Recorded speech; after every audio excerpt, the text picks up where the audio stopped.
Hello, guys. Welcome back. See, okay, it's working. Hello, guys. Welcome back to this new live streaming dedicated to the special episode of Shingeki no Kyojin.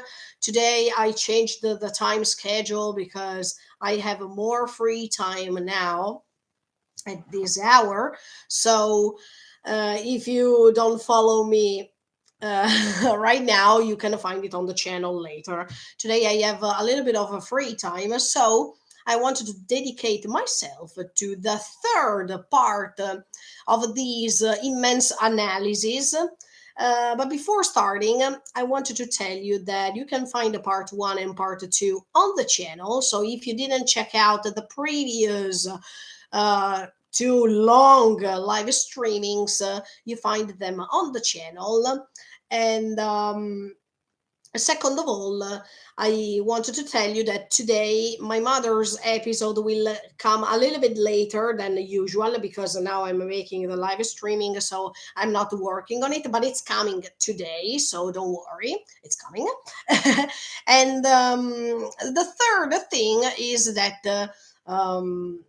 Today I wanted to start just a second with something that I didn't tell you in the previous live streaming. You know that in the previous live streaming I was focusing on the moment in which Eren was having his speech with Ramsey, and all of the conclusion, I mean, all the things that were taking us directly to understand Eren and Eren's purpose based on his disillusion or disappointment. So before starting what you saw even on the thumbnail, that is Annie and Armin's dialogue, I want to talk about something that I didn't tell you last time. That I noticed later, unfortunately, because I was supposed to tell you that on that day, but then I forgot also because I was really really tired, so I couldn't focus too much. But the thing that I wanted to tell you last time, and that I didn't tell you that because I didn't have time, was that when you saw Eren saying Korea Giuda, and he was really happy, and then we see the difference in face, etc., etc., and then he's turning his back when he's saying "Na Armin." I remember one particular scene that connects perfectly, in my opinion. This is just my thought, and then you can agree, disagree, whatever. But I found that you could see the same setting, let's say, especially the sky setting, even in the scene in which at the end of season 3 part 2, Eren is pointing, I mean, when they reach the ocean, he is pointing on the other side of the ocean saying, over there is the enemy. That's a great paradox if you think about it, because at that time we were thinking that the enemy was what was on the other side of the ocean. But little by little, in the final season, the real enemy is turned to be Eren, because that's the enemy, let's say, that they have to contrast now in the final season. So I really liked that even in season 3, part 2, there was this beautiful blue sky with lots of clouds, and when Eren is pointing and he's saying, look, I saw through the memories of my dad some things. Okay, let's check one more time this scene, because I think that this scene of season 3, part 2, when they reach the ocean, is memorable, and it can be connected to the moment in which Eren is saying, Korea, Chiuda! Okay, let's try to rewatch that scene because I think it's really iconic. First of all, let me see if I can find it on YouTube. Otherwise, I'm going to find it on Amazon Prime Video here in Japan. Okay, so Attack on Titan. Season 3, part 2, The Ocean. Let's see if we have that scene. Oh, okay, perfect. I hope that it's not dubbed, but it's. Okay,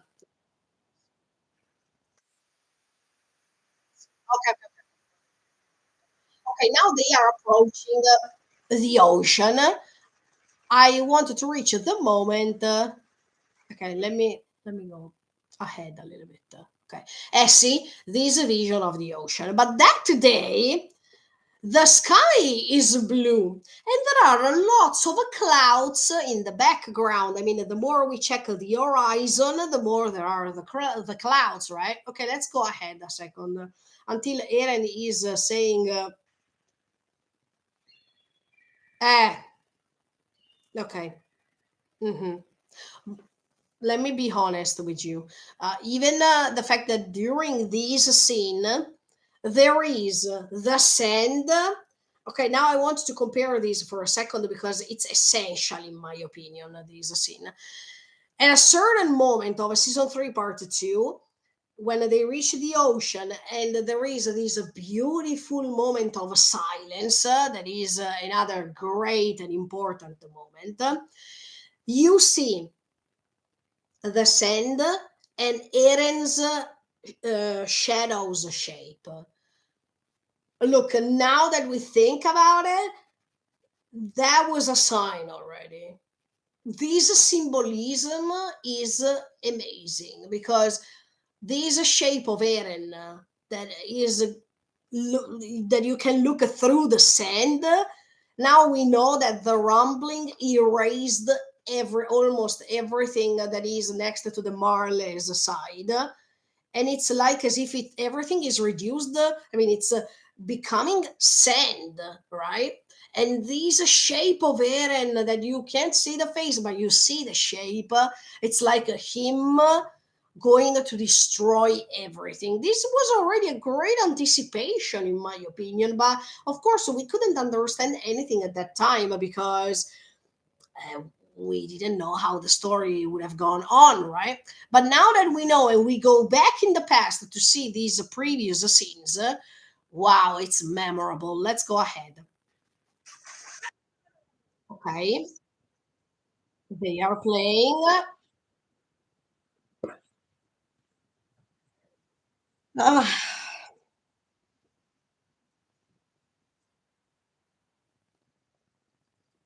this shell. Yeah. Okay, let me go ahead a little bit. Huh? The one and the last time in which they are happy, And in fact, there are lots of clouds over there. See?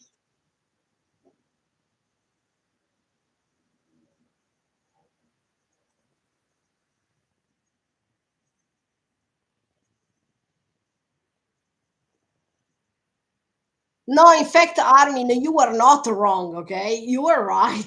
But the problem is what's happening later that you have never imagined, of course.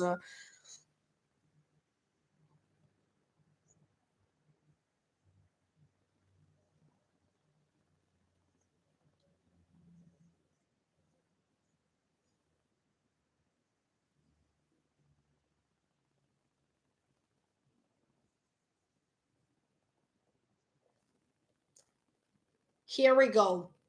One more time.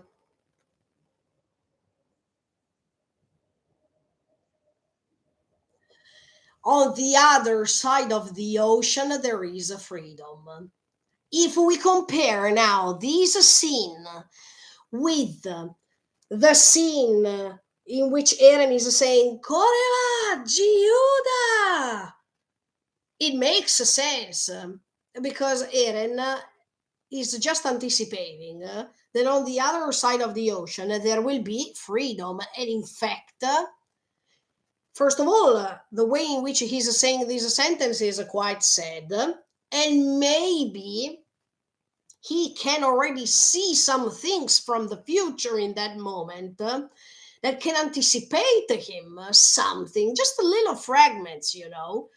But The tone of the voice is said, the fact that he says that behind the beyond, sorry, the ocean there is a freedom, and then the fact that there are already the clouds over there after the ocean, anticipating the same steam clouds that there are when the rumbling started.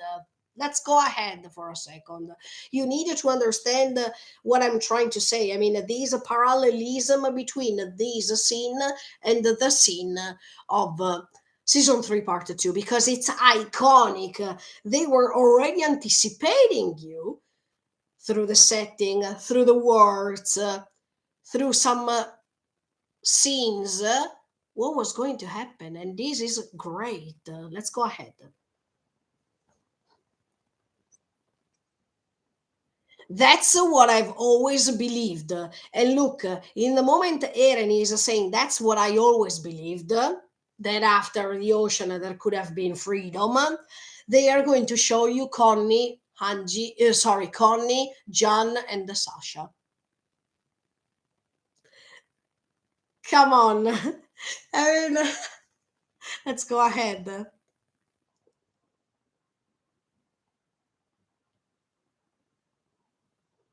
But I was wrong. The only thing we'll find out there is the enemy.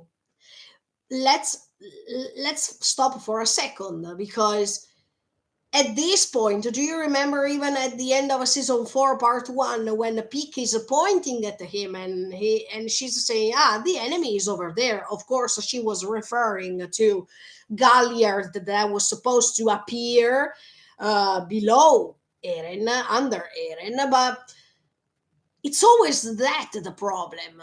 When even here Eren is saying that on the other side of the ocean there is the enemy, at this point we can think about it in two different ways.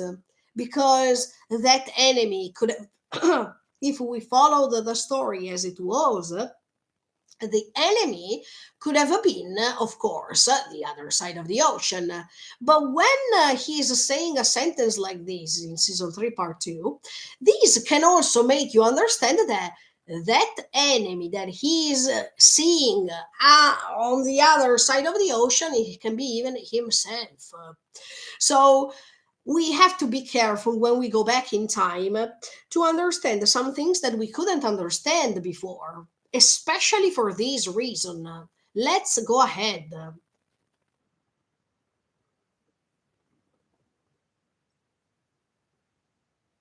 Everything here is exactly like I saw in my dad's memories. Once again, do you remember what happened in the part 2 when we could see what Grisha saw somehow, especially memories from the future? But we know that Eren kissing the hand of Historia, and this happened before this scene of the ocean. Now we understood what Eren saw when he kissed Historia's hand. We saw that Grisha asked Zeke to stop Eren. So when now he's saying in front of the ocean, everything here is exactly like I saw in my dad's memories, he could have seen maybe some things, some fragments, of course, but at the same time, when he's pointing the finger and he's saying, over there, and there are the clouds too, over there might be the enemy instead. But now Eren is becoming the enemy of himself. So that was awesome. Even the fact that Isayama, I don't know in the manga, but I'm talking about the anime at this point, with the studio, in that scene, decided to put the clouds far away. And now we know that Eren, when he's saying Koreaji Yuda, the sky is perfectly blue. There are the clouds in the sky. I mean, clouds in the sky, but even above, um, under him, that are detecting this steam that is produced by these colossal titans. And there is even the sand produced by this rumbling, because everything is crashed down, so they are creating like a desert. It's like as if Eren wanted to reproduce this desert that couldn't be found otherwise, and was described by Armin's book. So these can be considered not like a freedom, because even Eren in season 3 part 2 is saying, I thought that on the other side of the ocean there could have been freedom, but I was wrong.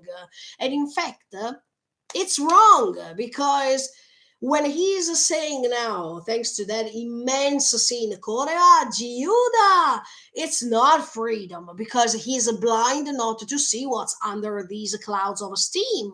So, as you can see, this is amazing, because that scene of season 3, part 2 can be read in many different ways. We can see scenes from the previous seasons, and we can interpret them in a totally different way. But anyway, let me go ahead till the end. Ah, sorry. When he's turning now and he's saying, look, that's exactly what I saw through my dad's memories. What did he see actually in that moment? Did he see the fact that uh, on the other side of the ocean there were Marley who were supposed to attack them, etc., etc.? Or, especially after kissing Historia's hands, when he is approaching the ocean, he is seeing already some portion, I mean, some fragments of the rumbling starting, because this is really important, guys. And that's why by turning his face like that and being really sad, but at the same time, with this facial expression that of Eren that we can also see even later. I mean, Eren, from the moment he kissed Historia's hands or hand, he is changing his facial expression forever.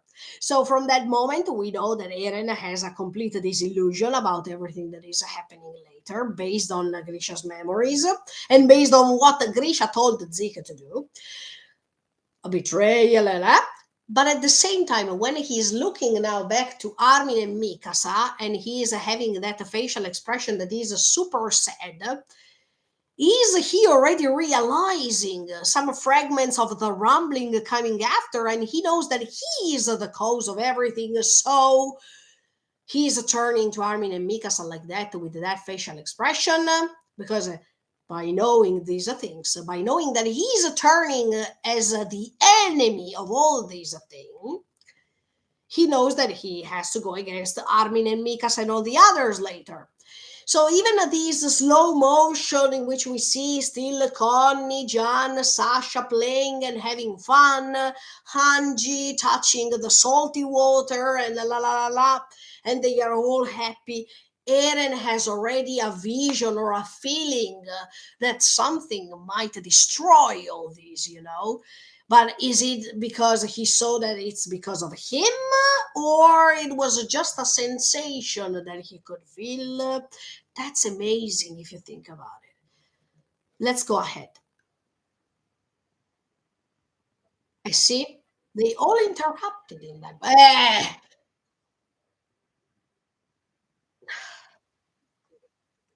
We kill every last, no, sorry, we kill every last one of our enemies out there. Will we finally be free then? And this is the most amazing question that was put at the end of season 3, part 2, that is iconic, but at the same time, we already know the answer, because they will, I mean, he, especially he, will never be free until he will be killed, in his opinion, I mean, in his view. And at the same time, when he's pointing this finger to the clouds, because he is not just pointing, in my opinion, at this point, to the part of the ocean that goes beyond, I mean, that goes over there, that means Marley. But he's also pointing the finger to the setting, to the panorama. And that panorama, if you think about it and if you check it out too, it's full of clouds. And those clouds now, they are referred to the clouds of steam, in my opinion. And of course, they will not be free. They will not be free until they reach the end of this. But in order to reach the end of these, they have to kill Eren. So that melancholic face that Eren has, especially when he is pointing the finger, speaks for everything. Yes, yes, he is realizing. Okay, that scene was iconic. Sorry, I had to tell you my vision about this because yeah, last time when I was checking the episode together with you, the special one of 1 hour, I was having this flash, but then I was talking about something else, so I totally forgot about this thing. And it was nice for me to waste these 20 minutes to tell you this opinion. Okay, let's go back to the special episode. We saw that Eren said, Giuda, don't you think so? Armin, of course, is having this small contact with Eren in the other dimension, in which he can see Armin adult version, can see Eren young version, and I already explained you what I mean over there in the previous live streaming. But immediately after, Armin is switched where he is right now. So was it a way for Eren to contact Armin? Because by being the Shubi no Kyojin, by being the Shiso no Kyojin, blah blah blah blah blah, we know that there are moments in which uh, touching, by being already not by touching, because in season 2 when he touched Dinah and she was a royal bloodline, I mean she was coming from the royal bloodline, we know that Eren could contact in that same moment Reiner, Bertold, um, and even Ymir, that were the previous titans, of course, in the case of Ymir. But in this case, he is already the Shiso no Kyojin, so he has the power to contact someone if he really needs, especially Armin, who is already a Titan. He is the new Colossal Titan. So there was this moment of interference between the scene in which Armin is with this dimension, as if Armin could see Eren, the young version. But at the same time, it was beautiful because, in my opinion, that's what Eren wanted. I mean, what Eren wants, that is also explained even later in this special episode, is to let them understand Eren's plan. But Eren's plan, part of Eren's plan, is also to be killed. So I really believe that when he is getting in contact with Armin in this little fragment, he is doing something like this because he wants to get in touch with Armin, or he wants that Armin understands the circumstances in which Eren is and what his real thoughts are. So the fact that he wanted to contact Armin thanks to that moment makes you understand that even if he's saying later, I don't want to talk, who cares, etc., etc., no, he wants that Armin pushes himself to meet him again, to talk to him, to try to find Eren, the Eren that he also knows. And he is the only one, I guess, that can get in touch with him. So I'm happy that I was right before watching this special episode, because I told you, in my opinion, Armin has to talk to him. Armin has to understand what's going on, what's the real plan of Eren. And partially, most of it is please kill me. So we need to understand more, but let's go ahead with the special episode now.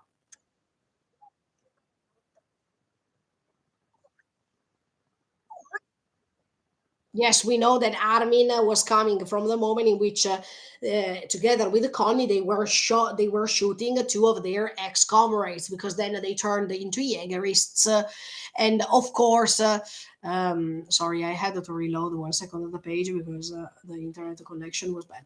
Um, yeah, they were shooting these two comrades that were part of their Chosahedan team, but then they turned into Jaegerists. So Armin was injured quite a lot. And that was a trauma for Armin and Connie. I mean, we know that that episode was amazing because they were revealing you that even if you think that you stay on their side because from the beginning you were supposed to stay on their side, then they turned enemies of humanity too because they killed people. So I like even the fact that Armin is using the reason. He is using rational thoughts towards Annie to let her understand that her idea of Armin doesn't exist anymore because everything changed from the moment in which actually they discovered that the Titans were human beings before. So by knowing this, by killing the Titans, it was like killing a people. Or even then, after when they were killing other comrades or they were killing people, especially after the coup d'etat, especially after what happens in season 4 part 1 when there is the other coup d'etat, etc., etc. So Armin's role in this story doesn't change for the fact that he wants to help Eren and he wants to find a solution as always, but changed in the moment in which he is becoming a culprit. I mean, he's becoming a fault guy too by becoming the colossal titan and by killing lots of people on the other side of the ocean, by killing people even on this side of the ocean in paradise, etc., etc. So that's great. Armin's role is amazing in this story. Let's go ahead.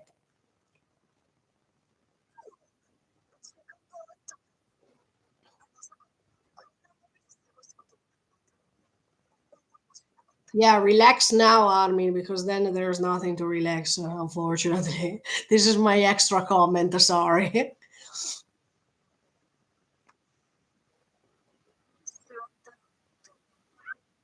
Wow. I mean, now we are approaching this dialogue between Annie and Armin, and it's so awesome. I really love this. Even when she's saying, "Do you want to sit here?"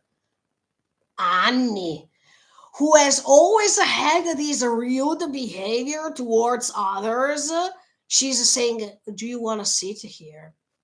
That's a huge change, don't you think?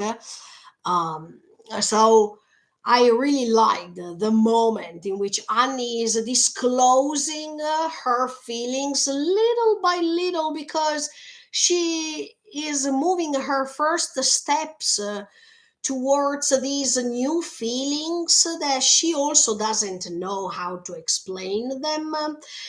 She is insecure because by stepping on something new that she has never tried. Look, a person like Annie, who was always ready, who was always sure about what to do, and without even thinking about something else because it was improbable for her to think something else.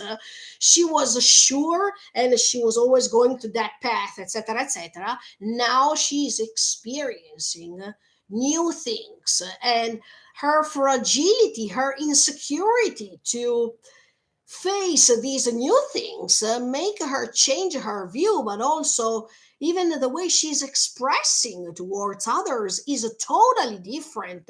And we will see this change of behavior not just with Armin, but especially with Reiner later. And okay, later when we will reach that moment, I will let you understand what I mean. But Annie here is no more the woman or the girl who is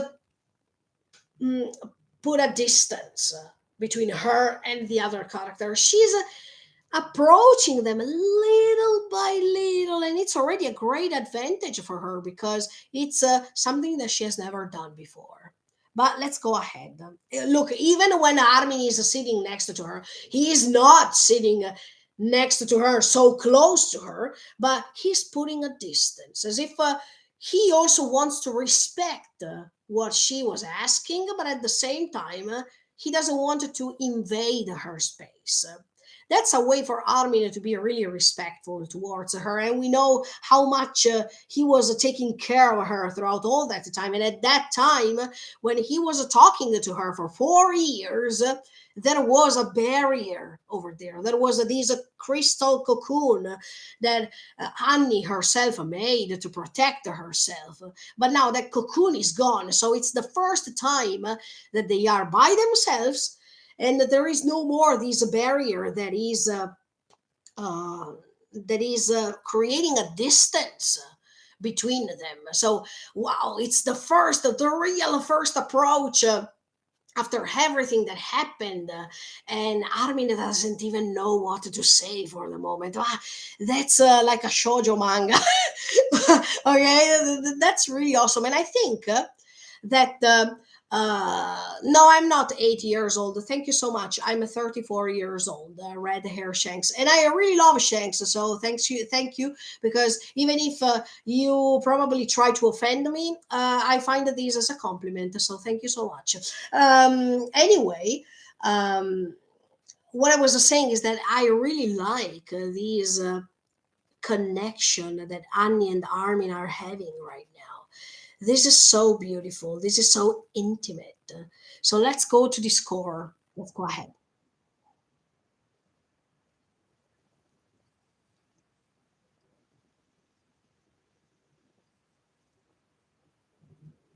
Wow. Wow. Wow. Wow. I want to thank you because of all the years you come to talk to me. I mean, you were coming to talk to me in that moment in which she was confined in the basement area, you know. Wow. I mean, Annie is thanking him. So she's letting him understand once again the fact that she could hear everything that he was saying. So she's saying thank you, but she's also appreciating the fact that Armin spent his time over there to talk to her, while we know that Armin, based on the things that he was telling her throughout the years, he was also struggling because he lost his best friend who was going on the other side of the ocean by himself. There were other problems coming. So I think that for Annie, this is something unusual to say because I've never heard Annie saying thank you before, sincerely. And second of all, because she's opening, disclosing this cocoon that is her heart, and it lasted quite a long time. But before disclosing her heart, she needed to be sure of what Armin was feeling. And she needed to be sure that Armin was the person she has always thought that he was. And by having this confirmation, now she's ready to disclose her heart. So that was really awesome. Let's go ahead. Wow.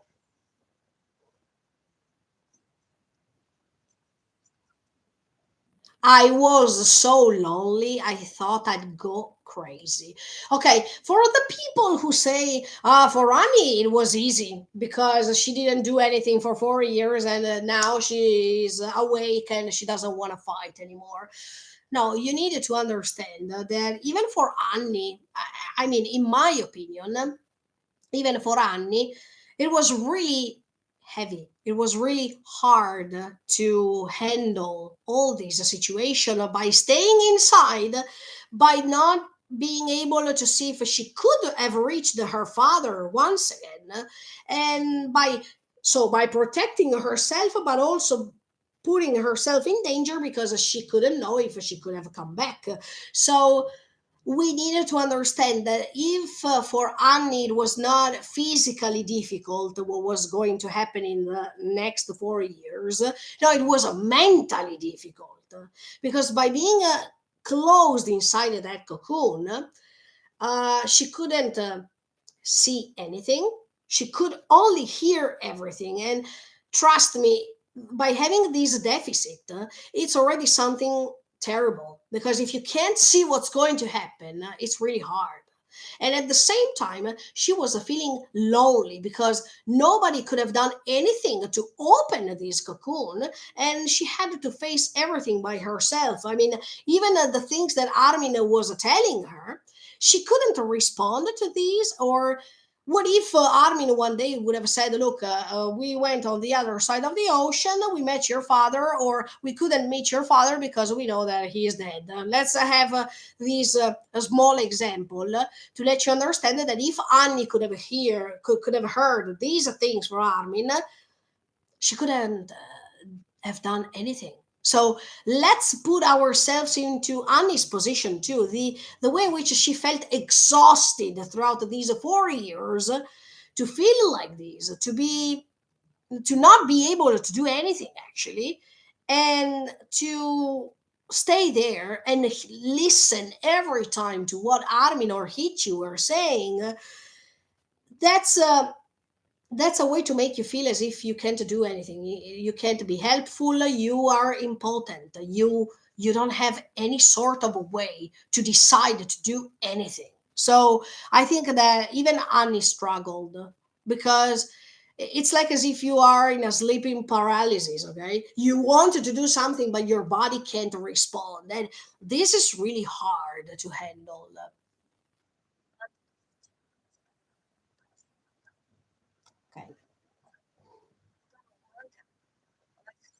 Okay. Okay. This is a way for Annie to receive another confirmation because she has an idea. Okay. She has the idea that maybe Armin can feel something for her. But we know that Annie doesn't want to disclose her feelings so easily. So before doing something like this, she needs a confirmation of what she's thinking. So she's asking Armin once again, why did you choose to spend the time chatting with a rock that never responded? She knows the answer already. Come on, she knows. But she wants to see if Armin can confirm her that. Let's see. But it's really nice the way in which Annie is insecure right now.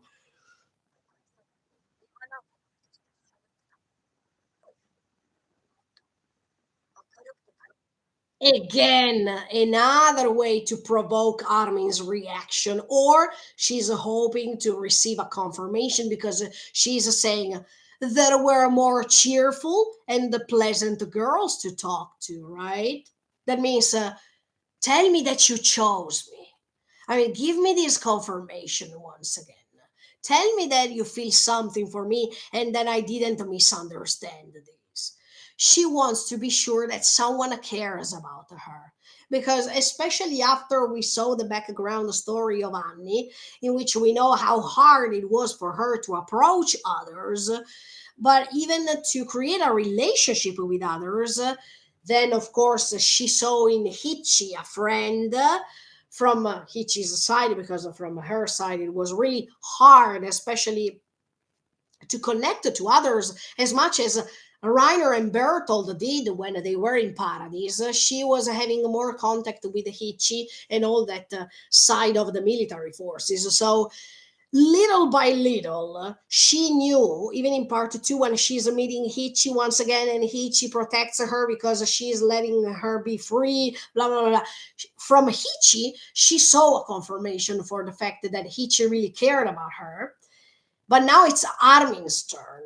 She really needs from him the confirmation she has always waited for. So she's asking these rhetorical questions to Armin to see what's his reaction and to see if he changed a little bit. because throughout the time Armin had a great evolution. But now that she can also see it and not just hearing it, that's a way to confirm her 100% that it's not just what she heard. Now she can also see things.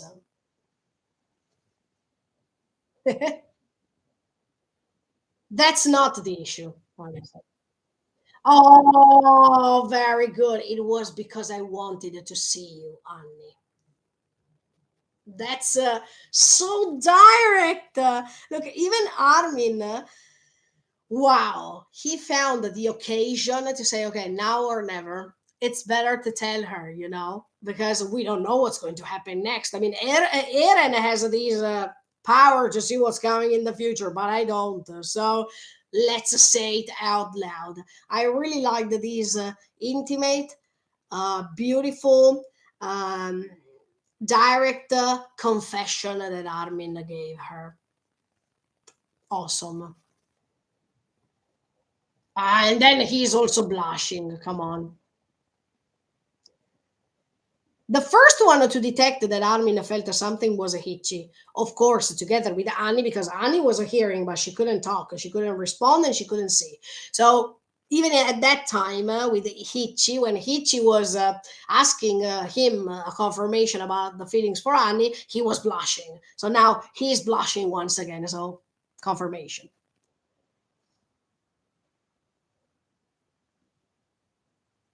Again, Annie doesn't want to say, ah, okay, I understood. She keeps asking a confirmation. Why? I mean, once again, how come she's not satisfied yet? Because she has to be convinced that she can be corresponded. So, in fact, Armin is saying, what? You really didn't understand? I mean, you really didn't know? You really don't know what does it mean? Unbelievable. She knows. It's just that she is so insecure to admit to herself, look, Armin loves me. Armin really cares about him. 4 years every single day for 4 years to talk to her. What does that mean? Of course, he's in love with her, but Annie has never experienced this feeling. She has always experienced the feeling of being attached to her dad, even if her dad was really mean at that time and he said sorry, etc., etc. So she has got in touch with so many different feelings, but she didn't get in touch with the love to dedicate this love to a partner. It's something brand new.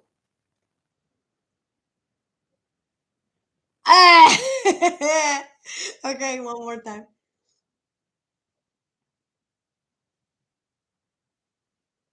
After how much he teased me, yes, because every time she was poking Armin and saying, ah, you love Anya, you're interested in that girl. Why are you interested in girls who are inside a cocoon? Look, at that time, Hichi was so direct too. Eh, I don't know. Yes, Annie is disclosing this barrier that she put in front of herself once for all. She's saying, I don't know. Yes, because it's obvious that she doesn't. She has never fell in love with someone, so that's something brand new to her. And at the same time, she is blushing too. That is another evidence of the fact that she also cares about Armin. But she is like a child, a child that needs confirmation before making a new step. But she is really insecure. And I love this side of Annie because Annie is always being described as the iron woman. I mean, the woman that can't feel anything. The woman that was always so cold that she couldn't feel anything. No, it's not true. Annie, by being a person, is revealing us a side of herself that never happened before. And I really like this. I mean, I like that Isayama is pointing out the fact that even the coldest person can have feelings. It's just the way that he's conveying these feelings that might be different, or that little by little this person is growing by experiencing these things too. So I'm really happy that Isayama chose this moment. Some people, I've heard that some people didn't like this scene in particular, but I really do, because it's time for Annie to change, especially after she didn't have so many years or so much time to do so. Now everything, it's like as if Annie is changing super fast, because time is up. She doesn't have time, right? But it's good that we had the opportunity to discover this character even in this way, because all the other characters had the chance to be explored, to be described, to see their evolution. So I think that it's Annie's turn too. Yeah.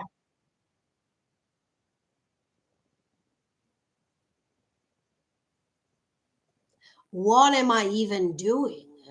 That means, uh-oh. Why are you do? Why are am I doing something like this? Because it never happened to me. There's something different inside myself right now, something that I couldn't understand before, something that it's not easy to explain.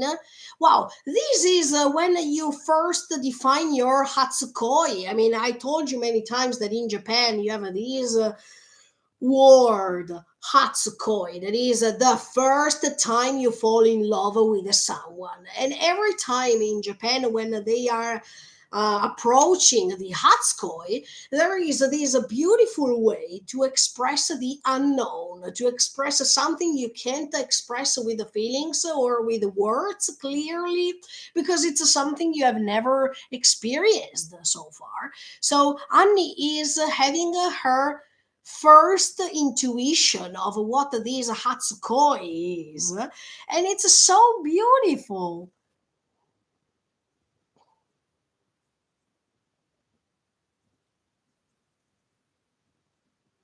Yes.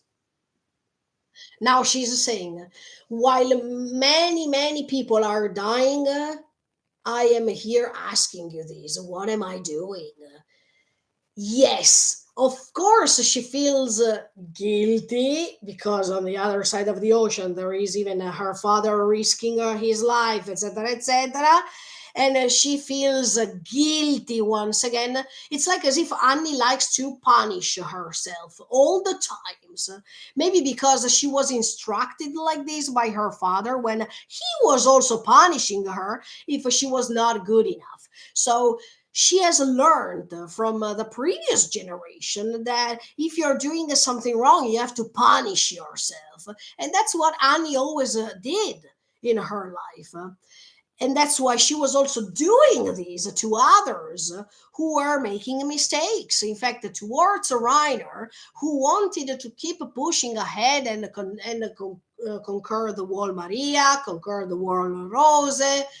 Every time Annie was punishing him, saying to him bad things or punching him, hitting him. Do you remember when she was expressing all that anger that she was feeling by punishing him, by punching him, especially after Marcel's death? Annie has always found a way to punish, because she thought that the solution when you make a mistake is to punish or yourself or the others who are making mistakes. That's how she was instructed, because her father made the same mistake. If she was not good enough with the training, she was punished. She was hit all the times, and then of course her father said sorry, but that was too late. That was how the way in which she was grown throughout all that time. So Annie uh, decided to say something like this now, because it was a way to punish her, just for the fact that for the first time she was trying to find happiness. And yeah, a way to punish herself was to say immediately after, look, while thousands and thousands of people are dying, I am here asking you, what do you mean regarding your feelings? How disgusting I am to asking you this. It's a way to punish herself.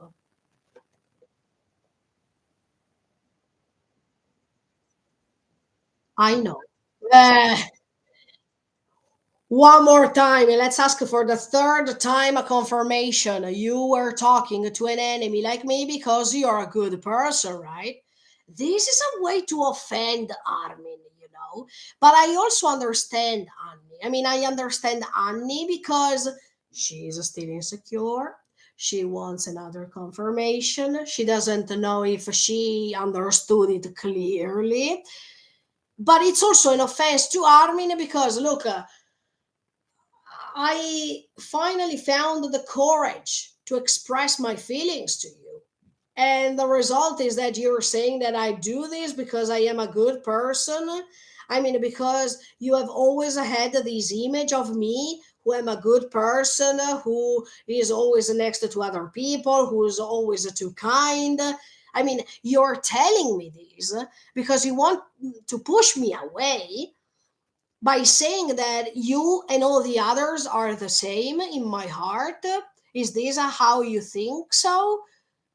By saying that I am a kind person, you are saying that I am treating you the same as I'm treating all my other friends, or I'm treating all the other people in the world just because I am kind. Do you say something like this because you wanted to protect me, Armin, from you, Annie, and from your behavior? Because you, Annie, you think that you are cold and you can't probably correspond to my feelings the same, and that's why you're trying to push me away? Or you are too afraid to experience this feeling, and that's why you're saying that you think that I'm saying something like this to you because I am too kind? See, there are multiple ways to interpret this way in which Annie is talking to Armin, but in my opinion it's just because she wants to understand if for Armin she is different, if for Armin, there is a feeling, a special feeling that he is feeling for her. And throughout this discussion, you really understand Annie's fragility. Because while she's really good in action, while she's really good fighting, she's not really good with feelings and to convey them, to respond to them, to accept other people's feelings. So you understand that Annie can be a perfect warrior, but on the because that's what she has always learned throughout her life. But on the other side, she is really fragile in human relations. Because when you are a warrior, when you are trained to be a warrior, you don't express your feelings. You don't dig inside yourself to discover them, to give them a name. You just think about fighting. So Annie's life was always like this. She was always paying attention on this without, I mean, putting aside all the feelings. And that's why for Annie this is a way to confirm, and by confirming this she is always using tactics to reach the answer she wants to hear, because that's a way in which that's a way um in which warriors usually behave. I mean, usually warriors always try to find the tactics. And Annie is trying, by asking all these questions, to find the proper tactic to let Armin answer what she wants to hear. So that's how Annie is. She was born and she was taught throughout all her life like this. So she can't change automatically. Just the fact that she's blushing is already a great hint, you know?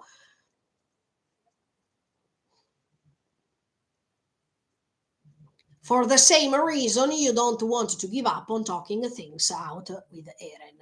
No, these two things are different, Annie. I mean, the relationship or the feeling that Armin is having towards you can't be compared to the affection he is feeling for Eren. And this doesn't make Armin a good person. And now, in fact, Armin is replying to this. It's not the same thing. So even the fact that Annie doesn't even know how to differ the feelings, because what Armin feels for Eren can't, of course, be what Armin feels for Annie. They are two different things, and for us, this is something really obvious, but not for her, because in her life she has never experienced that other side, not even friends, because Andy has never had great friends except for Hichi, who supported her and who stayed next to her in that period in paradise.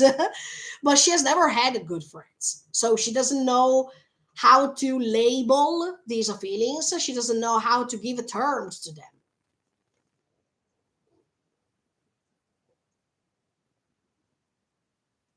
I could have woken up at any moment. Talking to the monster was another way to avoid a conflict. See, she is calling herself a monster, but even in this case, she's trying to provoke Armin to see how he's responding, to see the way in which he is counterattacking her.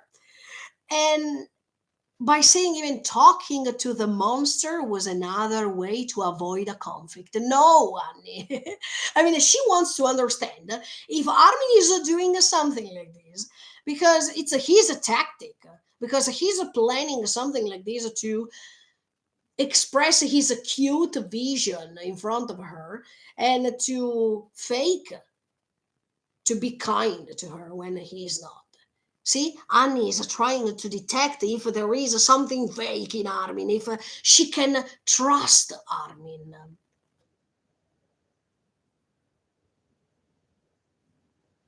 And she keeps asking, right, right, right, this repetition as if she wants to convince herself. And at the same time, she is using this tactic towards Armin to see if he's going to confess. See, all this way in which she's putting this discussion with Armin, it's like a warrior versus another one. Or when you go to the police and you're going to confess your crimes, huh? And she's in front of him asking him all these questions as if she wants to push him to find the real truth. But she will not be able to find anything that she's expecting because Armin really loves her. And he demonstrated this throughout all that time, and he is demonstrating her even here. This.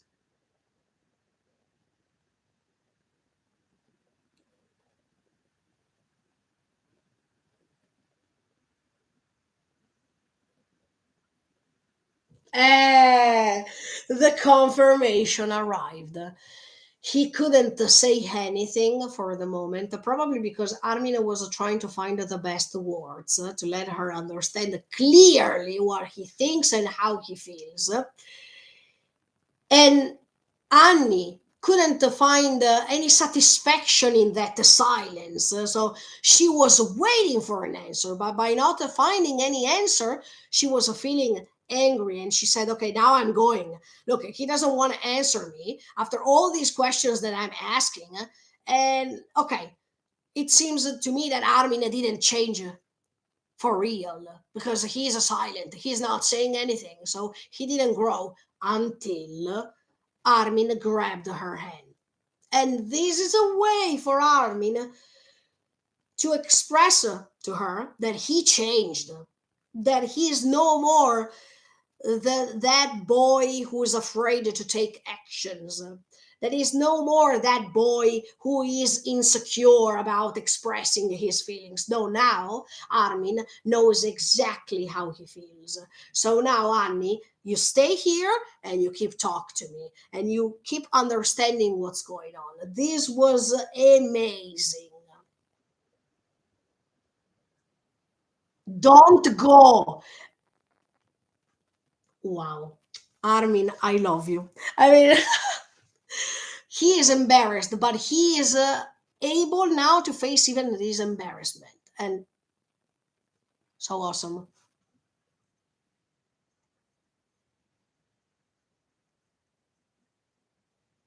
I really hate when you say good person. Yes, I hate that too.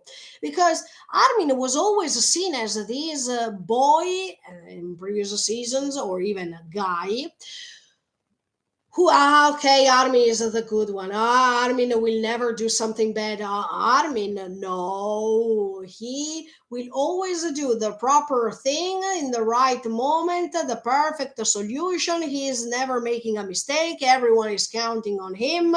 So he is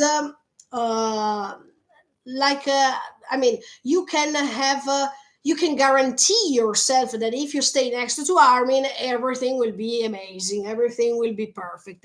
I mean, Armin was always a feeling as if people were misjudging him, as if people were having a bad interpretation of who he was, or they were uh, overrating him. I mean, there were people who were always finding Armin as the perfect one, the one who is the perfect strategical man, the one who could find the perfect plan. So they were overrating him.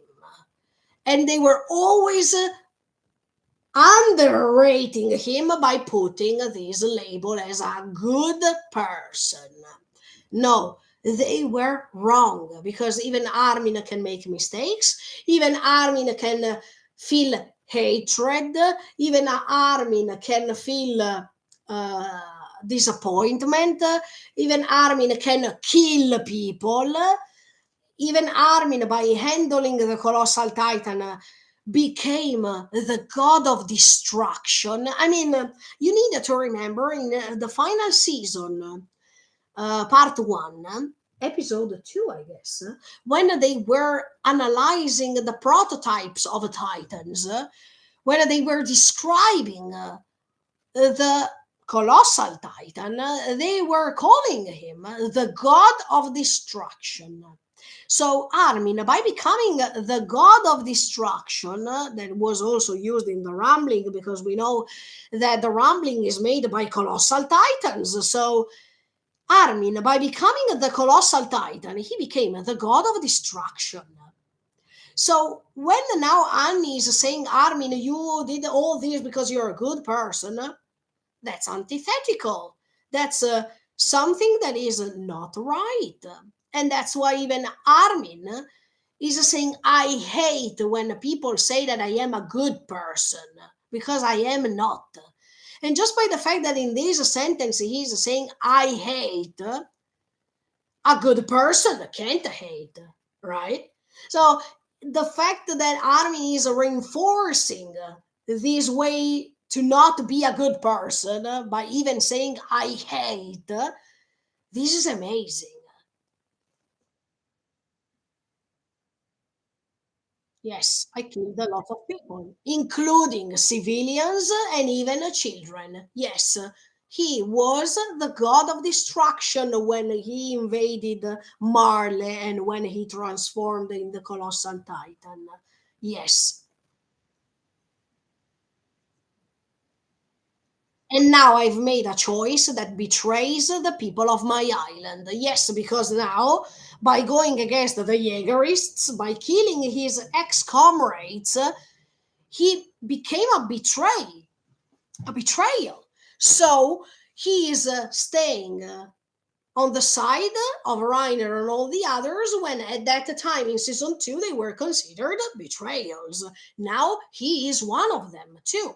He understood the role of Reiner, Bertold, and Annie more than ever, because now he also felt the same by killing his ex-comrades. So how can he be a good person now? We have to be objective. Armin is just a human being, as all the others.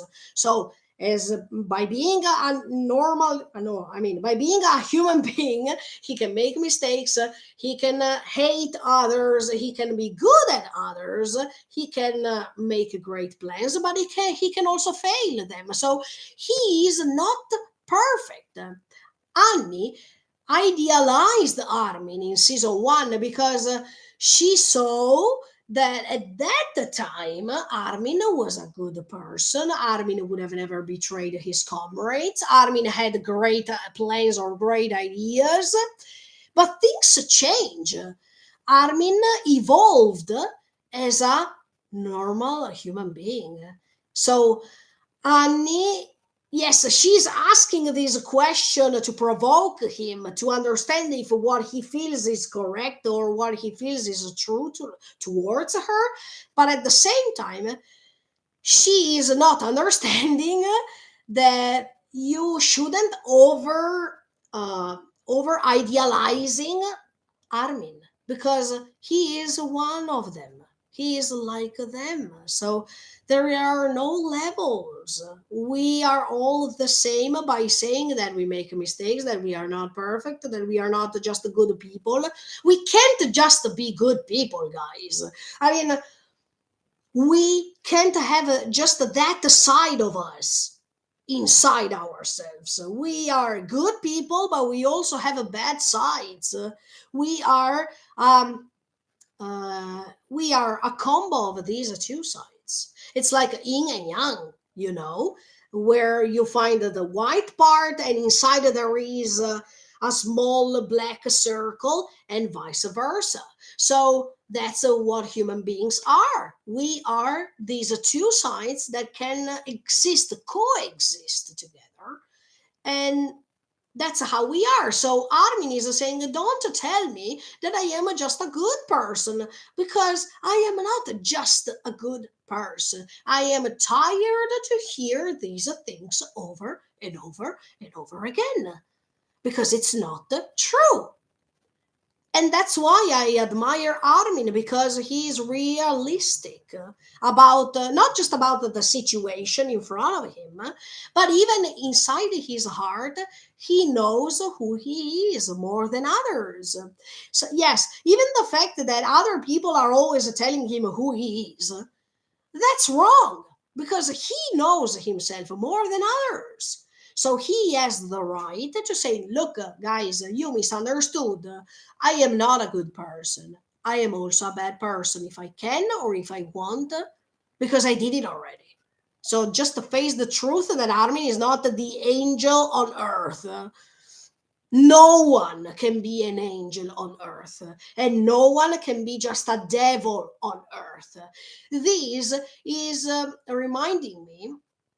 I mean, this reminds me even of the vision that people made of Eren. That's the same thing. If Armin is not just the good person, even Eren cannot be just the devil person or the evil one. As you can see, as much as Armin can find a bad side inside himself by saying, I killed lots of people, I killed my ex comrades, I became a betrayal, and whatsoever. Yes, I am also a good person, but I am also a bad person in some cases. Eren can be the same. Eren can't be considered as a villain 100% for the same reason. Because even Eren, no matter what he's trying to do, has even that small circle, white circle of the yin and yang that can make you understand that we can't be just good people or bad people. We are a combo of the two. That's why Armin is the only one who can understand Eren. That's why Armin is the only one who is supposed to talk to Eren. Because Armin can understand Eren more than anybody else by understanding that he's not a good person only, but he can also be the bad person, and vice versa. Eren is trying to attract Armin because he knows Armin knows that Eren can't be just the evil guy, that he also has a good side still. Otherwise, he can't be alive. So let's go ahead. That's why I want Armin to talk to Eren sincerely.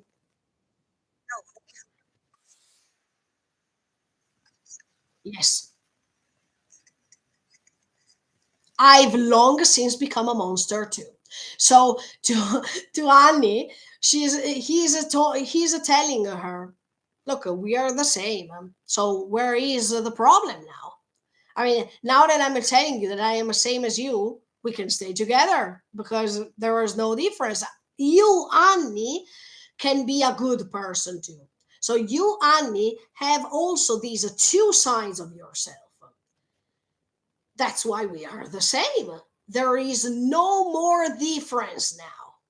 While at the beginning, Armin didn't kill anybody, but they were killing titans, and titans were humans before becoming titans. So, indirectly, even at that time, Armin was killing people too.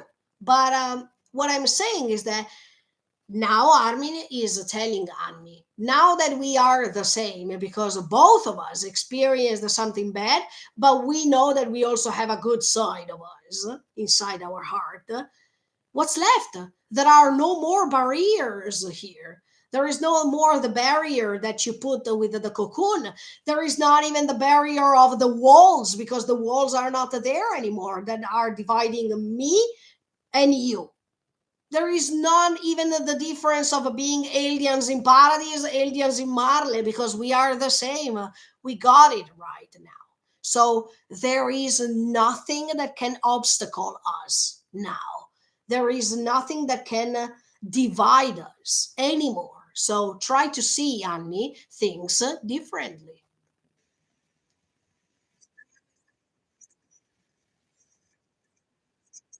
Uh, this is awesome. What he's saying now is awesome.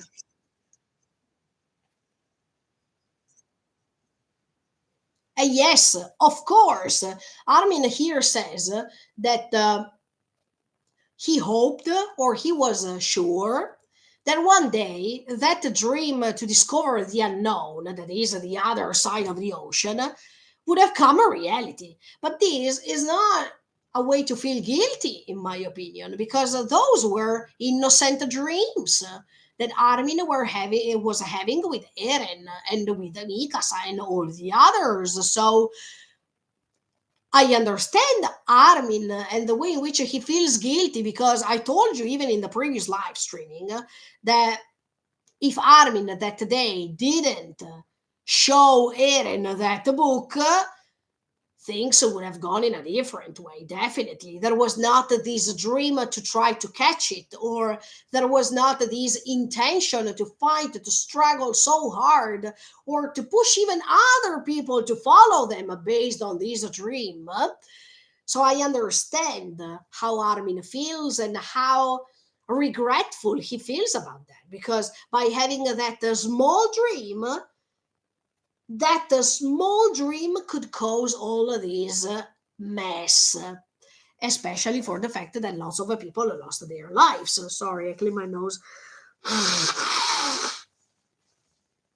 So as you can see, I understand Armin's feelings, and I understand what he's trying to say now. That is, I know that I am the fault guy for this reason too.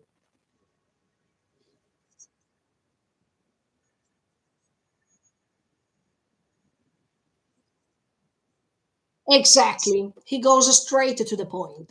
Armin says, yeah, the world we were dreaming of was totally different from the world we are seeing now, because that book was not showing you humanity. I mean, they were not, this book was not showing them the fact that there was somebody else outside the walls, but they were the only people left, the one and only humanity that the world had.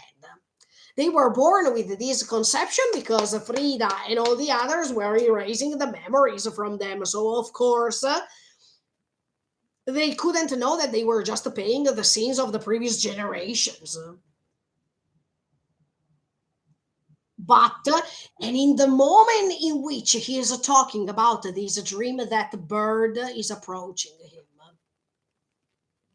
I mean, we are talking about the dream. We are talking about the dream that Armin had with Eren, and that bird is reaching him. The bird might be Eren. As much as I was telling you during the reaction,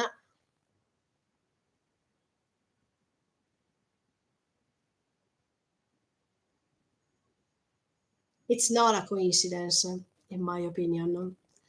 That bird that is coming next to Armin, it's not a coincidence. And the way in which Armin is looking through the eyes of that bird and vice versa tells you quite a lot. I still believe that Eren will come back as a bird at this point, because the bird was the main theme of all these story. The bird that can represent the way to use the wings to be free, and then the Chosa Hedan, the wings of a freedom. And then the birds in the first episode that they are going on top of the walls and they can go outside. And then the birds that we can see birds everywhere, even in the rumbling opening there are birds.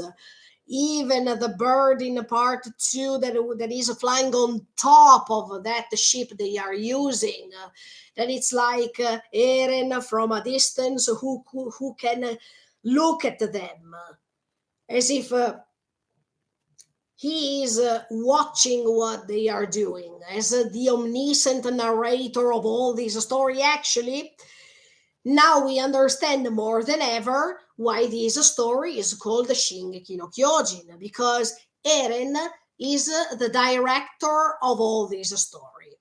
So the fact that even the title represents this type of Kyojin that was creating actually all the story we saw so far, it's awesome.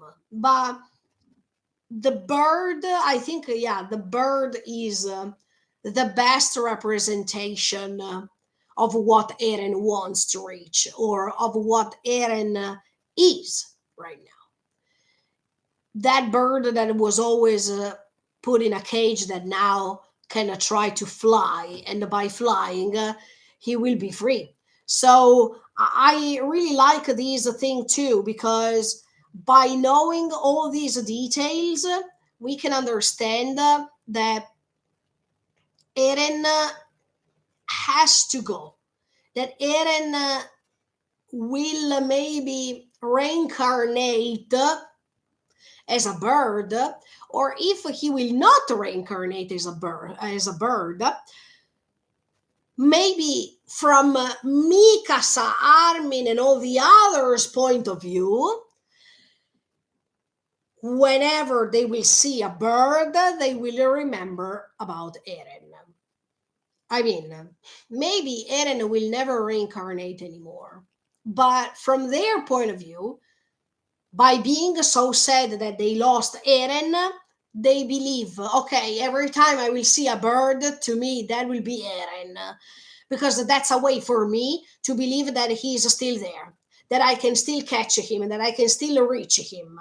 So if Mikasa, Armin, and all the others in the future will see birds, they will say, oh, that's Eren. Maybe that's not Eren, but for them, it's a way to convince themselves that it's that they can still find the hope to believe that Eren one day will come back. So which one is possible? Both, actually, because we remember that Eren said "Shinda to, Shinda atomo," that is, I will keep moving forward till my death, and even after my death.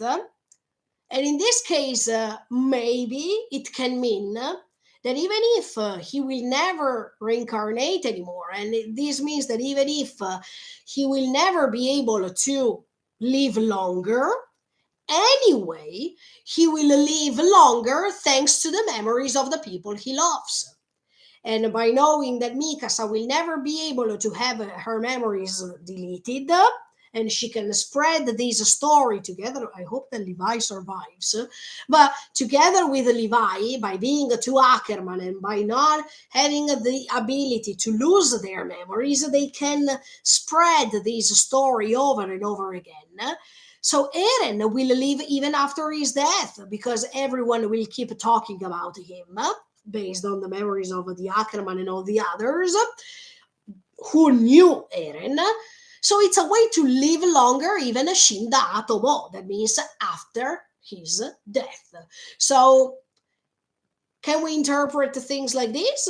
Or there is a chance that Eren might reincarnate into something else, in this case, a bird, or in this case, something else that can go back. Because if we talk about symbology, if we believe that Eren is all evil things put together as an Akuma no Ko, he can be reincarnated into something else and spread evil things once again, while Mikasa and all the others are always going to become the good side of the world. So, as you can see, this opposite that keeps going ahead even after Eren's death. So, we need to see these things in a multiple way, not just in one way. But when I saw that bird reaching Armin, yes, I could feel as if that bird was the same bird that was looking at them at the end of a part two while the ship was going and Mikasa was narrating her flashback when she was asked by Eren, "Who am I to you?" It's like as if that bird reached Armin now. And I have this vision, but let's see what's going to happen in autumn. These are just my suggestions. Armin is saying, I want to believe there must still be something beyond the walls that we don't know about. Yes, in this case, Eren now, who wants to be free by doing everything that he is doing, that means to be killed by them. At the same time, thanks to this Armin's sentence, we understand that Eren, who always wanted to defeat the walls, who always wanted to defeat these impositions, now he is putting a wall in front of him. Because he doesn't want that his friends or all his dear people understand that he actually loves them, that there is still that good side of his personality. So, as you can see, these antitheses to put walls, especially he is putting the walls, he himself, who always wanted to reach freedom. And while Armin is saying this sentence, we see Eren inside this Shubi no Kyojin. This face of Eren that is totally abandoned to himself, that is discouraged 100%. And while we see this face of Eren, we understand that Armin is right, that once again, Armin is the one who is understanding Eren the most. Because even if he didn't have the chance to talk to him, or yes, he had the chance to talk to him and being punched by him, but Eren knew that if he punched him, he could have regenerated. So it's more or less what John did to Reiner at that time in part two, when after hearing what Marco said the last times, and after hearing Reiner apologizing, John punched him so badly, but John knew that by being a Kyojin, he could have regenerated. So he was not giving him these punches and causing him so much pain as for a normal person, for a person who's not a Titan owner. Okay. But in the case of Eren, he did the same at that time when he was punching Armin so much. Eren knew that he is the colossal Titan, so he would have not been injured so much and he could have regenerated, fortunately. But yeah, what I'm saying is that even if Armin didn't have the proper chance to talk to Eren, he knows Eren so well that even if Eren is putting this wall in front of himself to hide this face that we saw now in minute 15 5 seconds 15 minutes 5 seconds, Armin already understood everything. So yeah, he's really smart, but he's smart because that's his best friend, because that's the person, one of the people, sorry, he loves the most. So of course he knows him very well, and of course it was not a convenience friendship when Eren was rescuing him all the times while he was bullied. Armin is not the type of person who was using Eren for his own interests.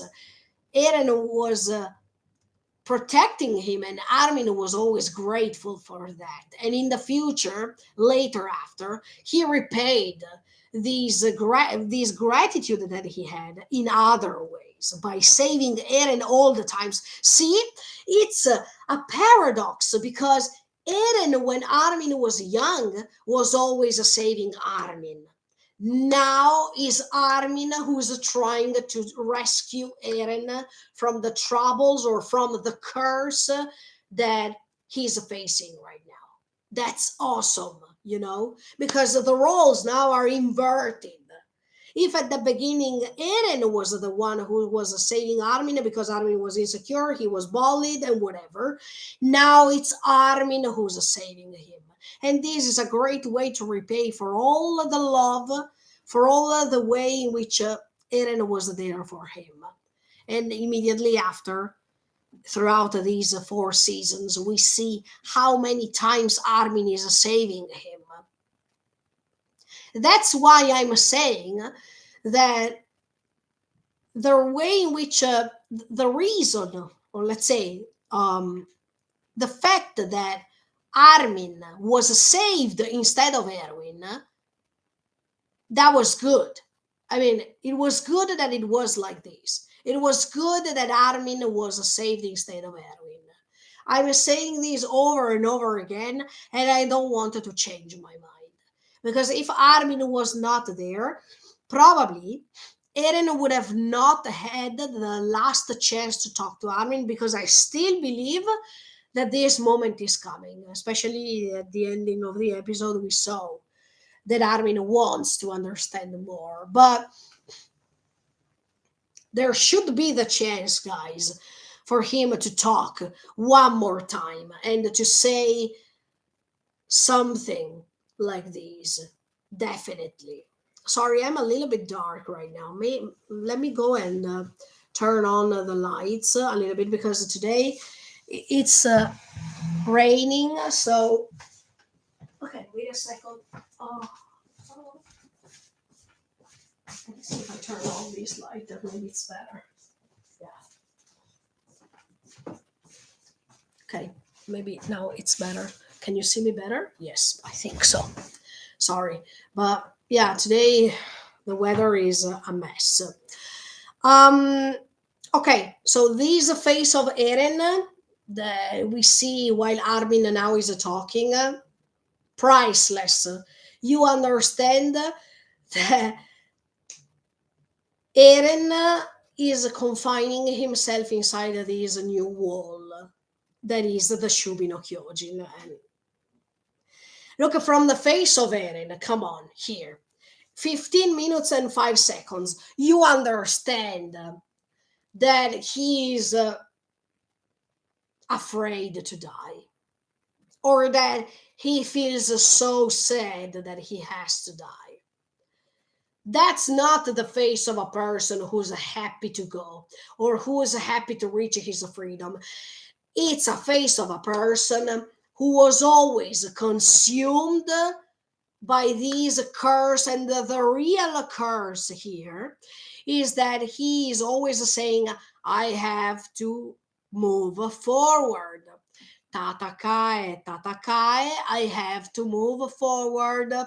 So this is a curse to him, because this behavior that he has based on this curse leads him to death. But he doesn't want to die. I don't have this feeling when I see this face. Or is it a face of resignation that means, okay, now I can't do anything anymore? Shikatanai. In Japanese, we say shikatanai. Um, I don't think so.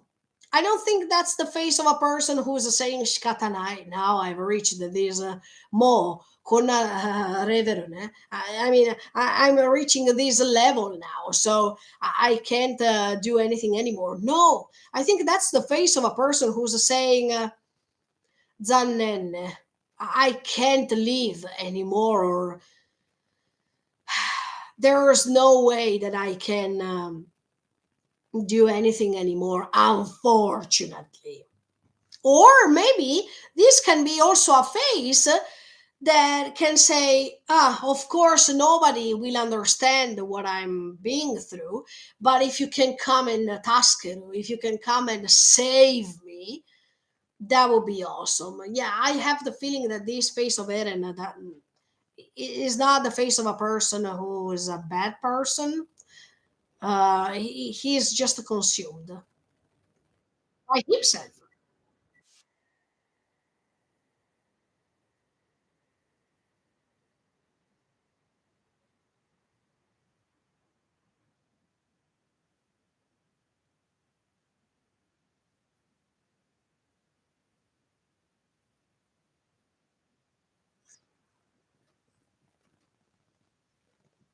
That was nice because here Hanji is saying there's a silence and that's so quiet. Yes, even in this case, it's quiet because it's the calm before the storm, and it's also night.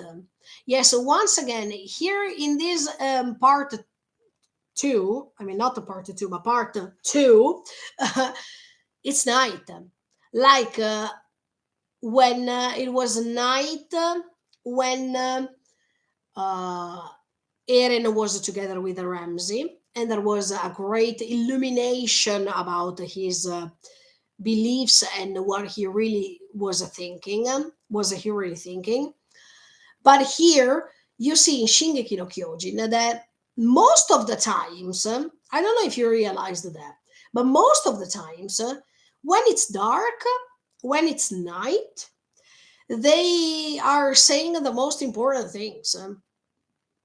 The things that are revealing something to you, or when they discover some things, or when there is this stream of consciousness, when there is a major sentence that is said.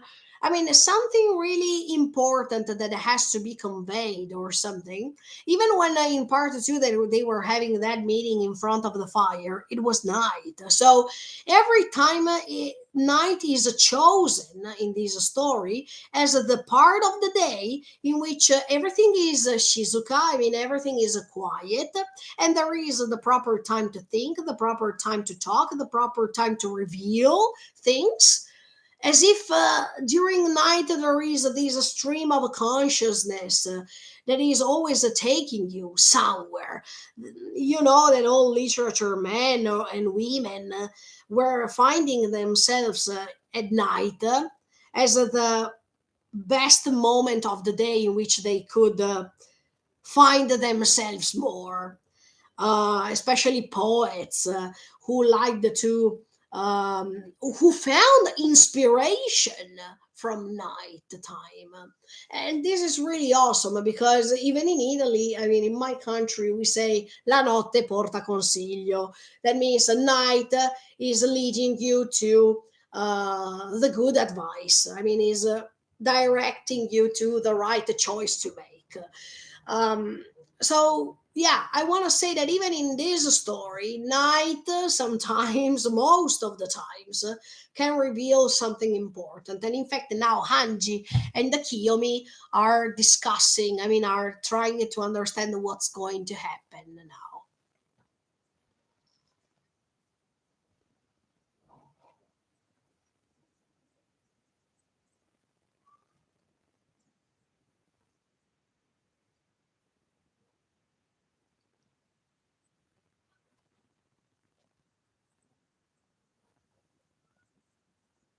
Of course, here there is Armin's way to find us the best solution, as always. Even here was saying, no, no, wait, let's use them to make the flying boat go. I mean, he is the mind of this group, and that's why later it happens when it happens. Okay, but let's reach it later. Let's go ahead.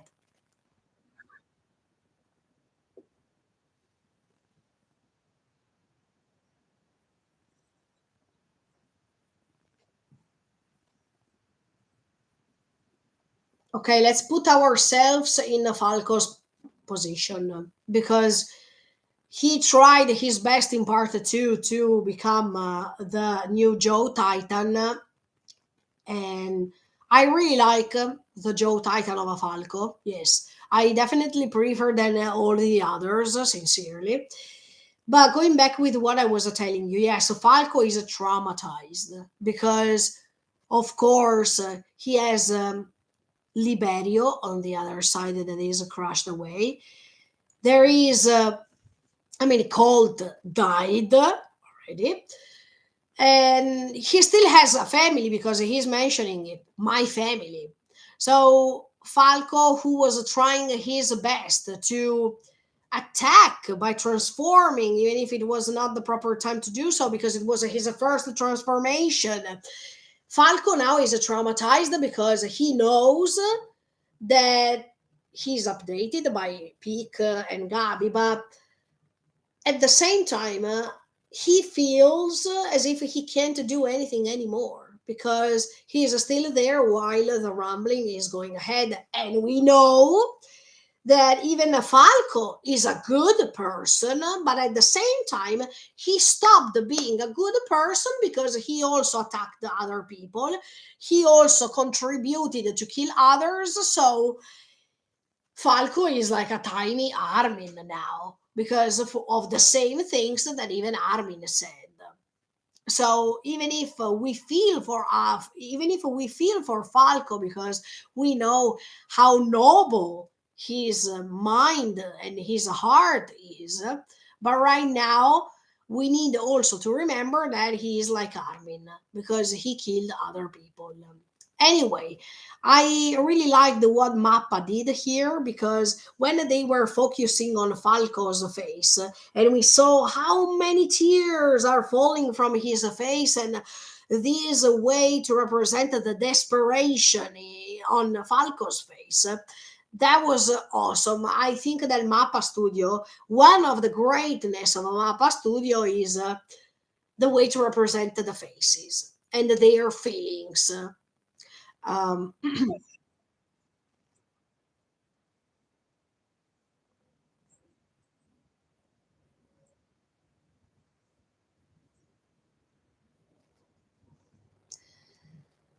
Uh, Falco here reminds me a little bit of Eren too, because when Eren saw when Eren saw Shiganshina destroyed, even in Eren's face there was the desperation, a different desperation, because he was thinking, you take all these things away from me, and now I'm going to get them back. Yes, but Falco has these natural reaction as if desperation is taking a great advantage on him. In fact, he's not even thinking now. He is just impulsivity, and that's it. I mean, he's looking around and he's saying, "What do I do? What do I do? What do I do?" He is not even relaxing for a second and try to think because that's a natural reaction. I like Falco because he is spontaneous. He is natural as he is, and he is not faking emotions. He is not hiding his reaction. He's natural in everything that he's saying and in everything that he's doing. So I really appreciate this character because even if now he's a titan, even if now he's gaining a great power, that of the Joe Titan, Falco in Falco prevails this human side, and I totally I definitely like this character. I hope that Falco survives. Look, I really hope that Falco and Gabi will survive because they are not just the victims, but they are even the proofs of everything that happened. And by being the proofs as a new generation of everything that happened, they have a great and important duty after everything finishes. If they survive, and I really hope that, they will help new generations to understand where to go ahead, how to go ahead, and how not to repeat the same mistakes. That is the greatest thing of all this story, because events, no matter if they are negative or positive, especially negative, yes, in this case, they can help us to not remake the same mistakes. That's like a sort of lesson. So if they can teach the new generations to understand what happened before them and to be always better than the previous generations, that's what Niccolo, Sasha's dad, etc., were planning to do. That means to erase the forest and to create a place where they can see the sky instead of seeing the forest surrounding them. They can see the sky. So Falco and Gabi have this great duty, and even if Falco has a time limit, because we know that he is the Joe Titan, so definitely he has 13 years. But I'm wondering at this point, this is another huge question mark that I don't understand. After Eren will die, will they also die? I mean, the owners of the Titans that we have now, they will die, or they will stay even after. Or if they stay after Eren's death, who is supposed to be the Shubi no Kyojin, but is supposed to even to be the Shiso no Kyojin, do they survive, or they will still have that time limit? Is that time limit going to be erased automatically, or they will still have that time limit? That means after 13 years they will die. This is so important. We need to understand also, because later, okay, I open a bracket, but later I will analyze it better in another live streaming. When they will reach Eren, the young Eren, the first thing Eren says is, "You are all free." So, does this mean that they are all free because they are free as their intentions, because they are not guided by the Shisono Kyojin, and they are free to do whatever they want, even destroying Eren? Who cares? Could be one option, yes. But when he is saying you are all free, does this mean that they are also free from the curse of Titans? In the case, I mean, we are talking about the people who are owning a Titan. Are they free because after his death they will be free from the curse, or not? We needed to see it. We needed to see this a huge question mark in autumn, because this can let us understand if Armin will be able to spend his time with Annie forever. Forever until he dies, naturally speaking, and Falco is having the chance to spend time with Gabi as his dream was, because he wanted to spend time with Gabi, to create a family with Gabi. So this is the main thing. Or before maybe Falco will die, he will he will try his best to spend time with Gabi for 13 years. But let's see, because this is the most important thing. By the way, I really, really hope Falco and Gabi will survive, because together with Kaya and all the other kids, they are having behind their backs a great legacy of events, a great legacy of knowledge that has to be spreaded throughout the new generations. They are the owner of the most important power that is going even beyond the Titan's power. That is the ability to create a world, a better world, not the perfect world, a better world.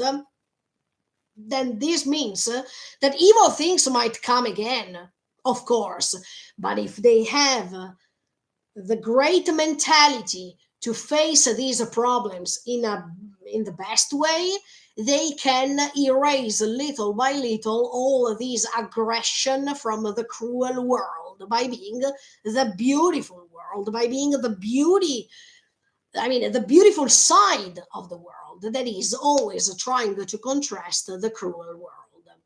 So not just because of the Ackerman are there, but even because of these new generations. This is a great hope, and I understand that Eren wants to give them the chance to do so.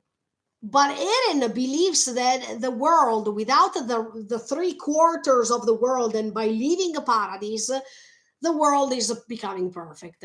No, I mean, actually, with with this rambling, if we see the story from a religious point of view, even if it's hard to believe so, but let's try a little bit to see these in a different way.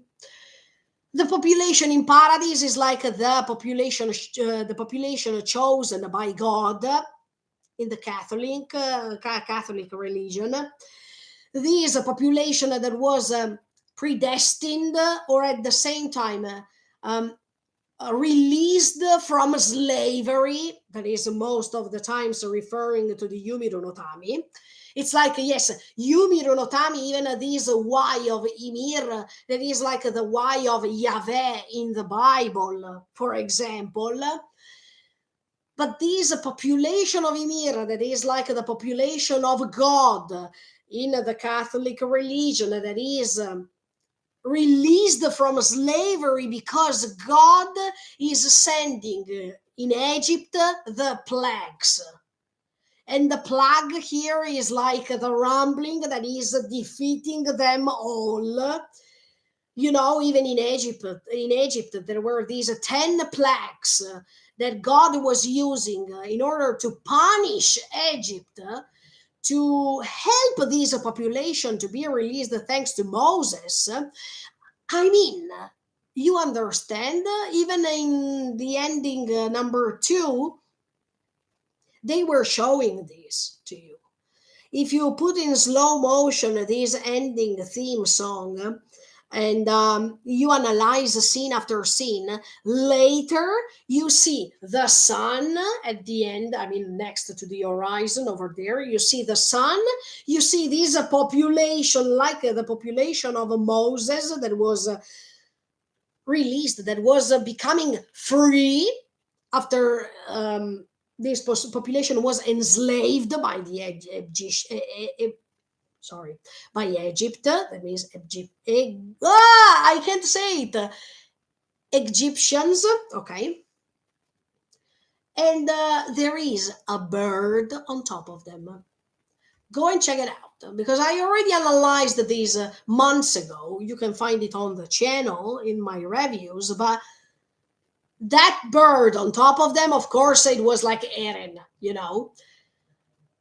But if we see all these things in a religious way, you need to ask yourself, even if it's something tricky to say, but the God who's sending these 10 plagues, 10 punishments to Egypt at that time to release his population,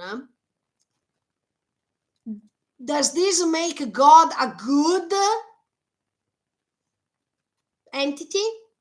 No, right? Because God, who's supposed to be um, a good entity, a merciful entity, is also the one who's sending these 10 punishments to Egypt. So, and like in this case of Eren, Eren is the one who's sending the rumbling.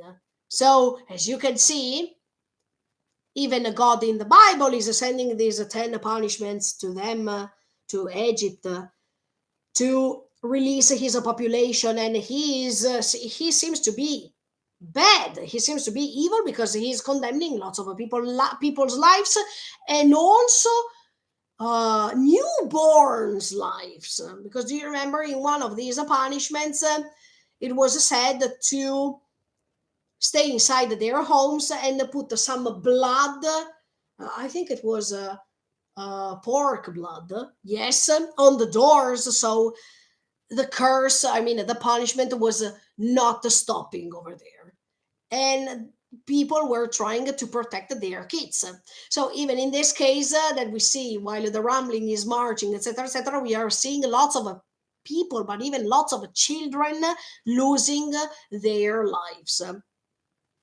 So that's why I'm saying uh, Eren wanted to play the role of God here by deciding who's going to die, who's going to survive, who's going to make it, who's going not to make it.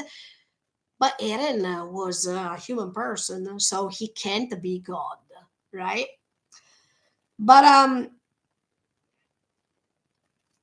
yeah, Eren can also be seen as a Moses because thanks to Ymir, that is the one who's giving him the power, like Moses was having this power from God, and Ymir, I told you already, she has the Y, like Yahweh, that is the name that was given to God in the Bible. But this power that Ymir has, that um, is going through Eren. It's like God that is granting this power through Moses, that is going to release this population that is Yumi no Tami in Shingeki no Kyojin, and in the Bible to the population of God, the elected population of God.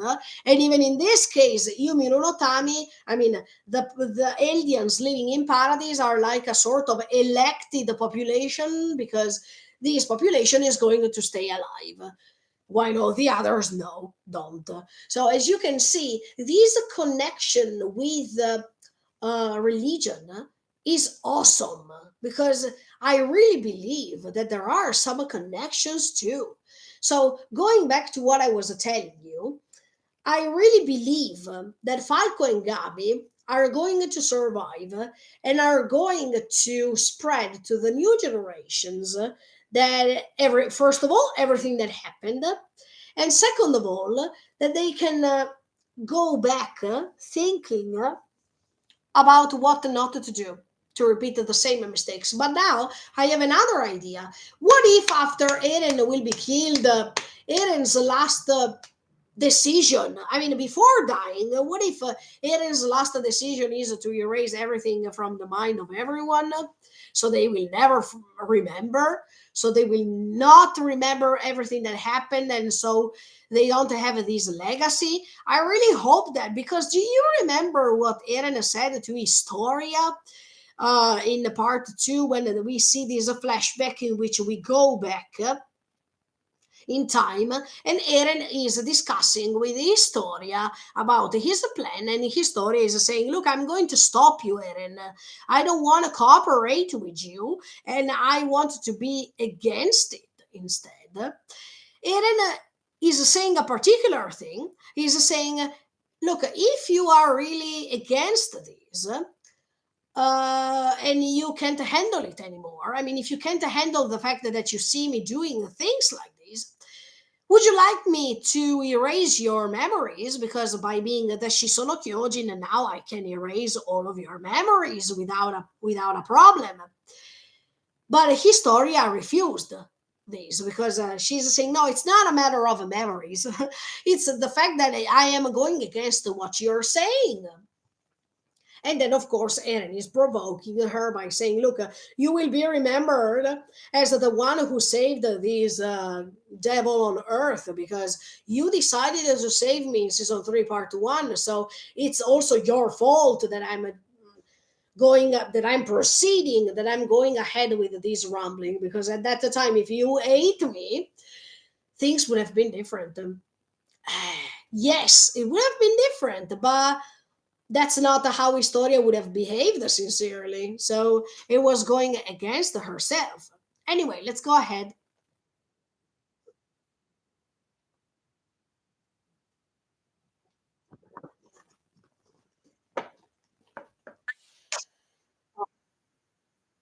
See, once again, it's a night when Annie and Mikasa are talking together. And even in this dialogue, there is this disclosure of important things. There is this meeting between these two women who love one side, she loves Armin, the other side, she loves Eren, and they have things in common. So Annie, she is not just finding things in common with Armin based on the discussion that they were having before, but she is finding some things in common even with Mikasa. So this distance between Annie and these characters is becoming little by little closer. I mean, this distance is reducing little by little by all the times in which Annie is interacting with these characters. So let's see what she's saying to Mikasa now.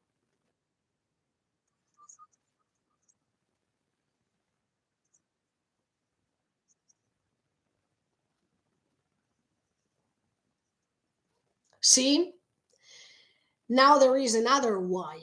Because with Armin, she was asking, why did you talk to me all these years? Why?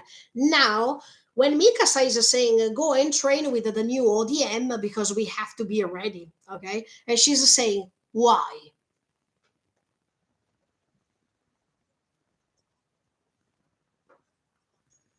And Mikasa says, because we have to do the things we have to do as much as we can, but we have to try to do them.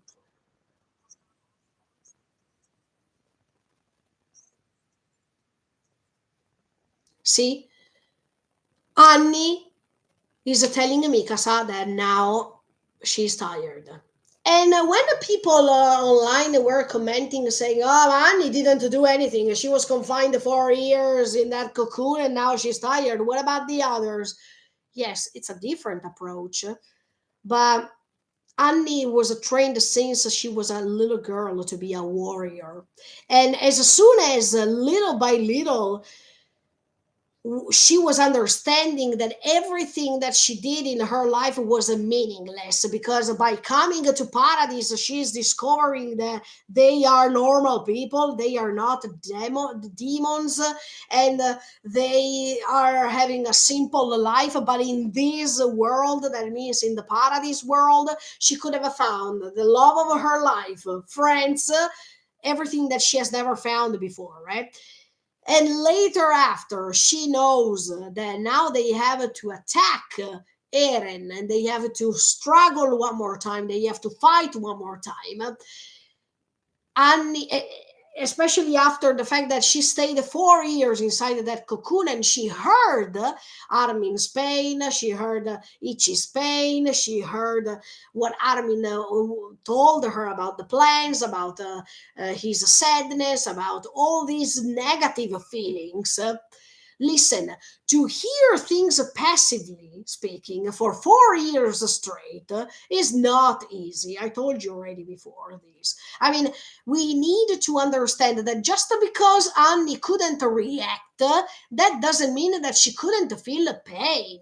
Because of all the things narrated by Armin, she could feel pain, but she was put in a more difficult situation because while all the others were feeling pain, but they were trying to find a solution, they were counterattacking and whatsoever. In her case, she could hear everything, but she couldn't move. She couldn't do anything to respond. So it was even more frustrating for Annie to stay inside of that place. And it was not an advantage at all, it was a disadvantage.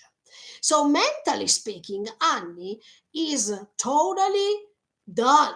I mean, she can't even find the strength to fight, because she used that mental strength to resist 4 years without even being able to counterattack, or without even being able to find a solution. Now she doesn't even want to reach the other side of the ocean, because she's even afraid to see that her father died. And if her father died, even her promise to her dad is meaningless as much as her entire existence. So she prefers to avoid fighting, or she prefers to avoid the fact that she has to go with them, because by going there she's facing these things over and over again. It's like as if she's facing the past that she tries to erase from her mind, and by going there, instead of finding peace, she is going to find the past coming back to her over and over again. And that's not what she wants to do. She wants to get rid of the past. She wants to be free by living her life peacefully. And even if for some people this is a cowardly behavior to use, I mean to have, I don't think so, because it's just a way to step back when when you are mature enough to know that you can't grant anything to this battle, that you are even tired to fight, because you have always fought, and by fighting you couldn't find what you have always wanted to reach. So I admire Annie. Then instead of playing the role of a character that is, oh no, I'm going to fight anyway, oh no, even if I couldn't make anything since now, sorry, till now I will find definitely a way to find my satisfaction by reaching the goal to kill Eren, or to erase this problem. No, there are even people who prefer to accept what they have reached so far, and they know their limits. I think, yes, that Annie reached her limit, and she's not afraid to say it. I mean, she's not afraid to say, I'm tired of fighting. And the way in which she's saying this deliberately makes you understand that Annie is a great character, because she passed from the moment in which she didn't even want to share her thoughts, and she preferred to hide her feelings so badly that now she's even tired to hire them, and she's spreading them so naturally that that makes you understand that the more she was getting in touch with human beings, she could find her human side too. While she was a warrior, she didn't have time to find her human side, because her priority was to fight and to be not shocked by all the things she would have seen. But now she has time to sit and think, and to answer to her questions, and to convey them. This is awesome.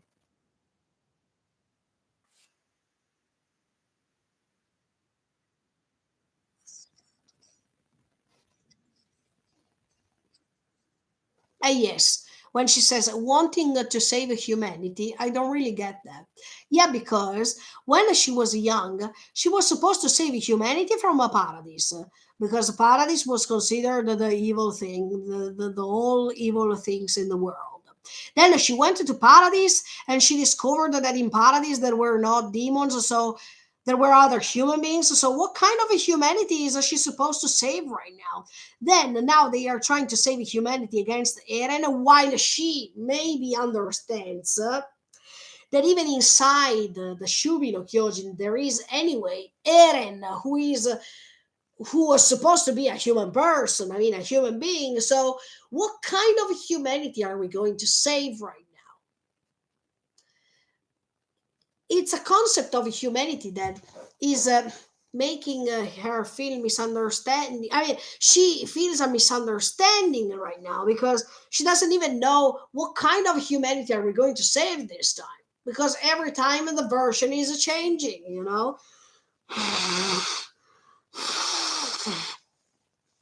But then she, who was killing humanity throughout all her life, is supposed to save humanity right now. She feels confused. And I totally agree with Annie's confusion because everyone is feeling confused sooner or later. And now it's her turn. I mean, she doesn't even know what to do anymore. So she prefers to stand back and not be presumptuous enough to know everything that she needs to know to how, what to do, how to do it, etc., etc. So I really appreciate Annie's character because we have in front of ourselves a character that was supposed to be the one that is the surest, but she's not. She is the most fragile one.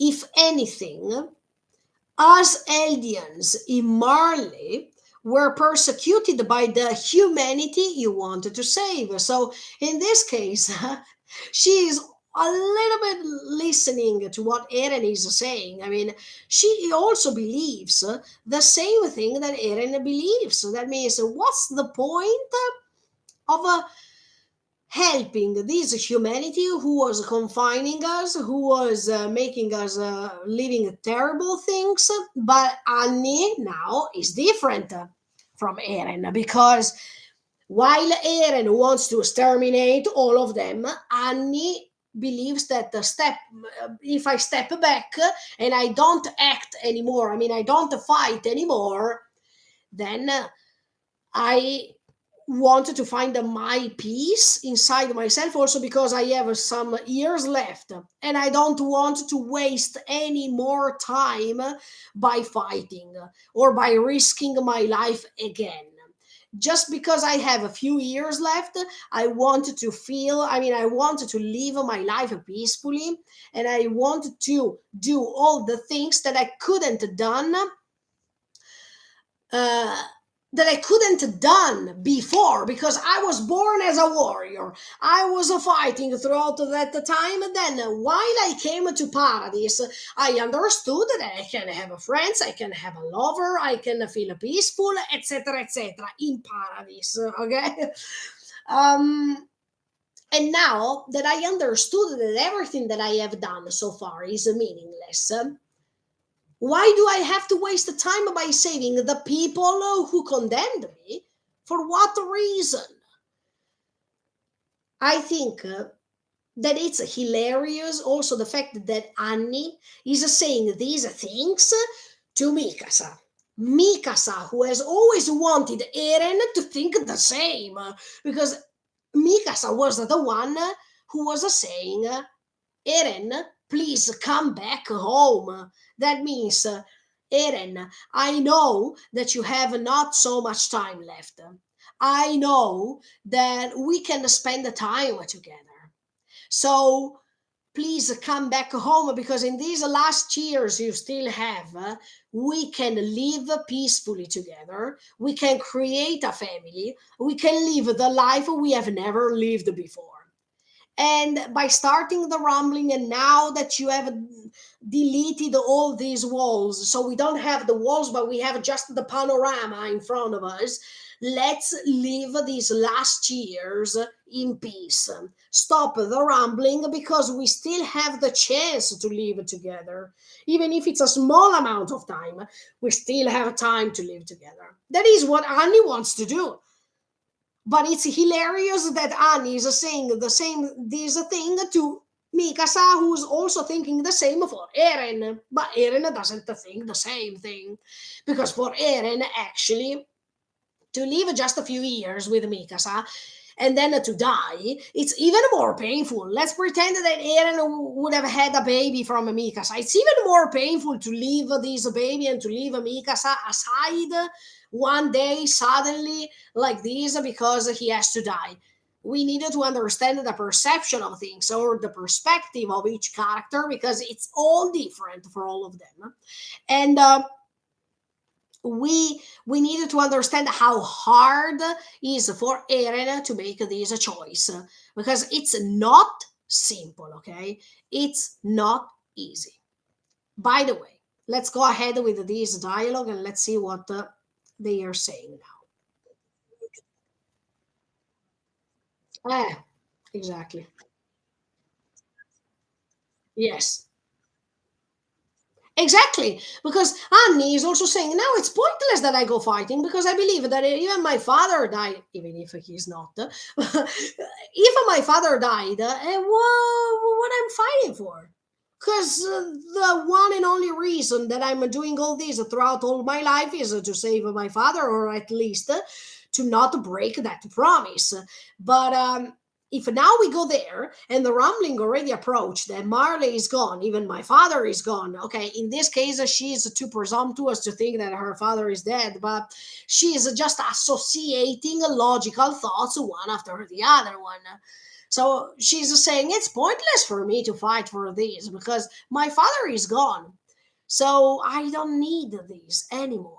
Because the only thing that I was doing was to attack Paradise and to become an honorific Marlian to save the condition of my dad, of course, but also because I could have had the chance to fulfill my promise. But now that Marley was approached by the rambling, it's over. So even my purpose to fight, it's over.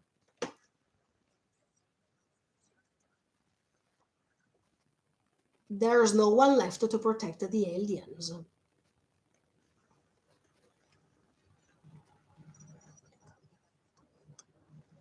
But she also feels sorry because she knows that she could have been useful because she is the woman, the female Titan, and she could have given them a little bit of a help in all these. She knows that now that they are a team, a new team, but anyway, it's a team. It's a duty for a member of the team not to betray the others by stepping back. So I understand even Annie's regretful thoughts right now when she's saying, anyway, guys, I feel so sorry that I can't come with you because it's a way to put you in more danger than before because I could have helped you somehow. No?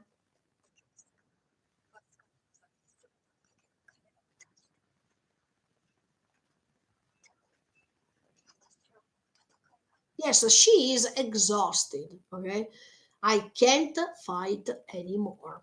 And she's saying something really beautiful right now. Because by thinking that there was nothing else on the other side of the ocean because Marley was already attacked, it's already gone, and she believes that her dad is gone too. She's saying, look, I feel sorry because I am thinking about them. That means Connie Jan, because now she's looking at Connie Jan, Hanji, Armin, and even Mikasa in this case. She is talking by saying, no, she's saying, uh, I know that I could have been useful by giving them my power to rescue their homeland. That means Paradise in this case, and to do something good for you because you have a good purpose. But I can't find anymore. I mean, her way to say it so naturally and without forcing herself too much. I'm just tired of fighting. That's a great acknowledgement. For Annie, it's time to stop.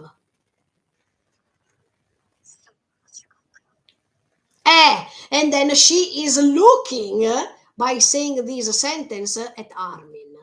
By looking at him, she's saying, I want to spend the rest of my life living peacefully. That is what I told you so far. I mean, that's coherent. And she's saying this by looking at Armin. That means I want to spend the rest of my life living peacefully with Armin. It's her dream because now, more than ever, she understood that she is corresponded and she got in touch for the first time to love. That is something that she has never felt before. And that this love is not hurting her, is not forcing her to do anything. Love is just helping her to feel happy, to feel free, to feel peacefully. So, Annie, for the first time in her life, she finds something that is not going against her, or it's not going to harm her. It's not going to let her risk her life. For the first time in her life, Annie finds something that is helping her, that is making her feel happy. And this is priceless. When you find something that is not harming you, but is helping you, that is making you feel great, that is making you feel this butterfly in your stomach, and you don't feel hurt, but you feel nice. You feel that you wanna feel this thing over and over and over again. That's the most amazing thing. And at the same time, Annie is saying, I don't want to waste my time. Now that I find something that I really want to do, and now that I know that I am corresponded, that's nothing else that I want to ask from my life. And even if I don't have so many years to live, it's not important the quantity, it's important the quality, because now in these years left, she can live double, triple, quadruple better than before, and she can regain the time that was lost. Mikasa is looking at her, and I mean, she was looking where Annie was looking, and then she's looking at her.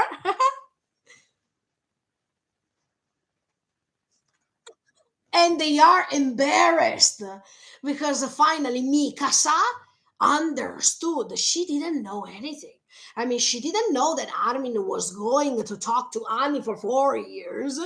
She didn't know what was going on. So even for Mikasa, it's something new, something she has never expected. But at the same time, she understands Annie very well, because Annie that is looking Armin going, and she's afraid to lose him. Mikasa understands this, because even Mikasa, loving Eren, she was always afraid to see him going, because she didn't know what might have happened to him. So Annie and Mikasa have this thing in common: to love a person and to be afraid to lose him. As you can see with Armin, she has something in common. They are both monsters and good people at the same time. With Mikasa, she have found this thing in common. So Annie's life is a revolution now, because she is discovering the world in a different way. She is discovering the beauty of the world after she was immersed into the cruel one. And she also has the possibility to see the double side of the world, the cruel and the beautiful world. And of course, she's choosing the beautiful world. That's obvious after so much time that she has spent um, over there in the cruel world. And she understood, she analyzed very well how destroying that world was. Now she prefers to stay on this side.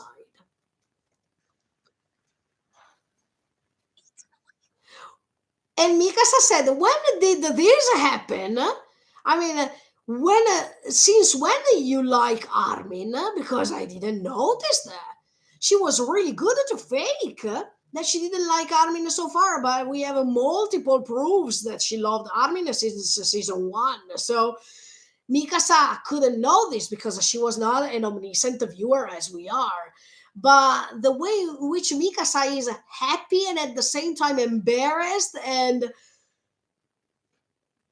surprised that she has a person that can understand her very well. So even Mikasa understood that she's not alone in this.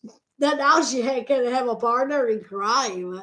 I hope that when Mikasa will come back after this immense pain that she's going to feel because she will lose Eren, I hope that she's going to become a friend to Annie. And I hope that Annie is going to help Mikasa too. Because now more than ever, in these few sentences, they could share something really important. And they could share, but at the same time create this little bond of things that they have in common, that this bond can go ahead even after. So I hope that they will stay friends, and Annie will help Mikasa throughout the years after, before she goes to, because Mikasa will need lots of support. And I think that Annie could be the one who can give her support, because by knowing how she feels, she can understand how does it feel if she could have lost Armin too. So that could be awesome. When did what? When did happen what? Of course, the fact that you love Armin.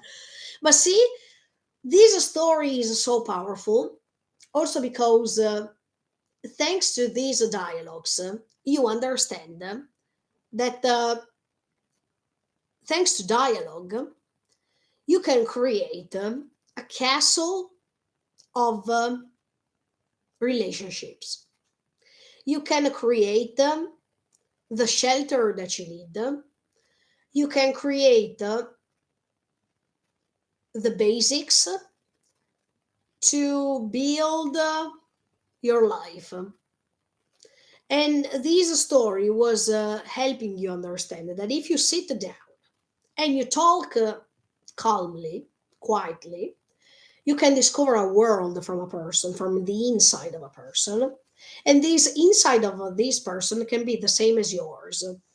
That is more or less what's happening between Annie and Mikasa, because even if they came from two different sides of the world, they could share now the same thing, the same feelings, the same um, anxiety to lose the dear lovers they have. So as you can see, if you use the power of the dialogue, you can revolutionate your world forever, and things will not go back as what they were before. So the power of words that can change things, and these are things that are going to be better instead of being worse than before, no matter the result. Because no matter if you have a discussion, no matter if you're having a peaceful dialogue, things are changing. And no matter if things are changing for good or for bad, these change the things are going to change you automatically forever.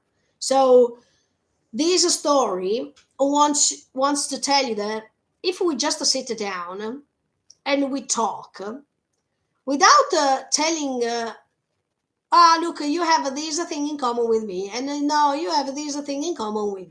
No, I think that if you talk, you can automatically discover the things you have in common with others, as much as Anya and Mikasa are experiencing right now. And it's so beautiful because who has ever thought to see these two women standing one by the side of the other one to talk together with the small sentences, and by having us by hearing these small sentences you understand that there is a world behind, and in this world behind themselves they can find the things in common. That's awesome. That's awesome. And if they were kept fighting, probably they would have never found these peaceful thoughts to be shared. See? She said, okay, I understand. That means I understand you don't want to reveal this. Because even Mikasa has never wanted to reveal this to Eren. I mean, the fact that she loves Eren and she doesn't want to lose him. She really understands Annie because she also wanted to spend her years peacefully with Eren, because she also didn't want to share her feelings to him till the end, because she always preferred to let him go without him even noticing it, even if Eren already noticed that. I mean, come on. But anyway, That's beautiful because Mikasa is replying, okay, I understood. And in fact, Annie says, you understood what? Because she is afraid to be easily discovered like that. I mean, Annie has always had a barrier in front of her to protect herself from all the glimpse of eyes of others. So now that she's easily detected, she is afraid because before, in the past, it was different. She had to be the resolute soldier who's never feeling anything, and no one can detect anything from her face, facial expression, from her gestures. She's a warrior. That's it. That's the only thing she knows.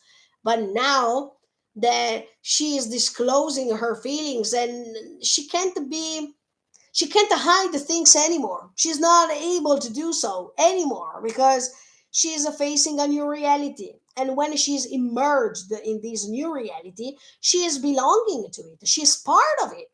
And that means that she can't hide things as before. And that's why Mikasa easily detected what she was thinking. And that's why Annie is really afraid that others are digging too much inside herself because she is afraid to feel naked in front of a person. But Mikasa doesn't want to judge her.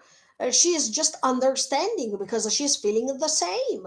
And that's so beautiful when the two women are getting in touch and they are sharing their experiences like this in such a natural way. That's the best thing that can happen.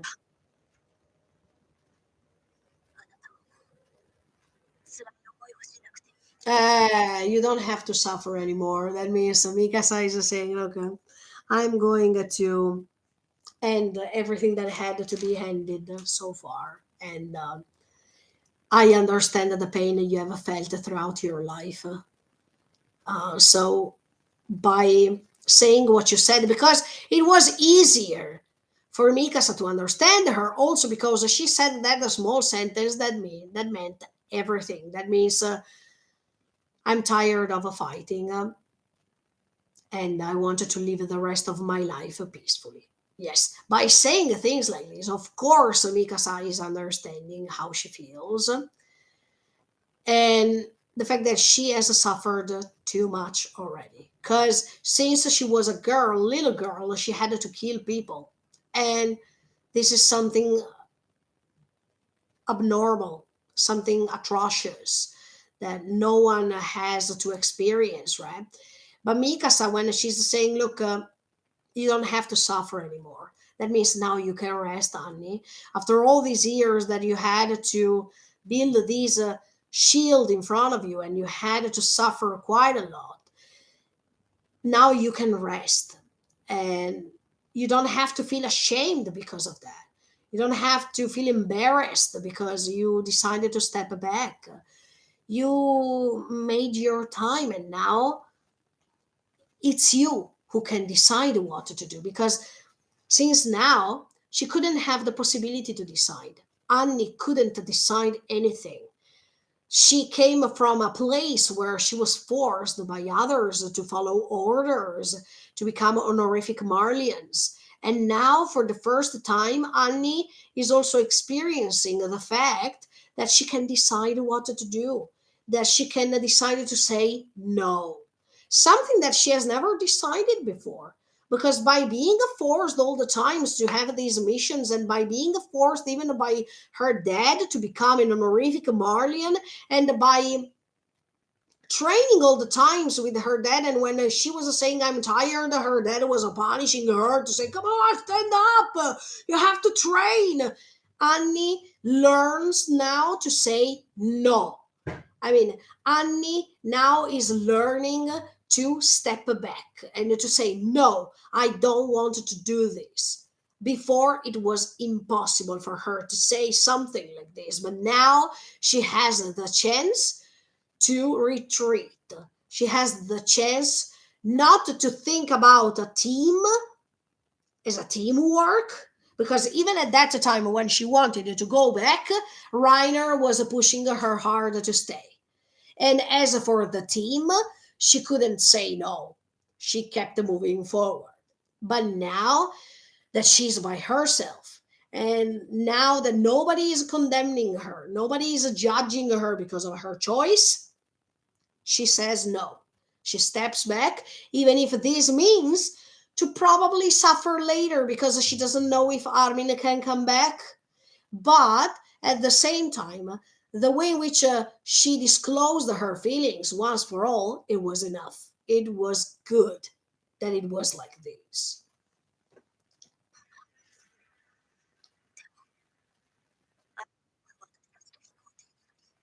Yes, exactly. Because Mikasa says, look, you don't have to fight anymore. You don't have to suffer anymore. But just to think about Armin, because Armin is suffering quite a lot right now. And Armin is going to say bye bye to you because he doesn't know if he's going to meet you again.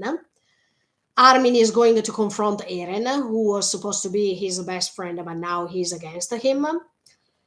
He's going to help me, so it will be a heavy burden to carry, as always. So Armin is facing the suffering that Annie doesn't want to share with him. While Armin, when she was confined inside the cocoon, he was supporting her. I mean, he was staying by her side for 4 years straight. But now Annie is refusing to stay by Armin's side when he needs the most. So that's a way to let Annie understand that later, probably, she might regret this. Are you ready to regret this later? Because by stepping back, you also make the decision to let the Armin go by himself towards his destiny. And we don't know if he can come back. We don't know. Maybe he needs support during those times. And probably he needs support, especially from the girl he loves, but she will not be there. Are you sure you can handle all these? Are you sure that you are able to put a space inside your heart, one more space inside your heart, based on regrets, based on suffering that might come after? Are you ready to join this ultimate pain, Annie? And she says, I know.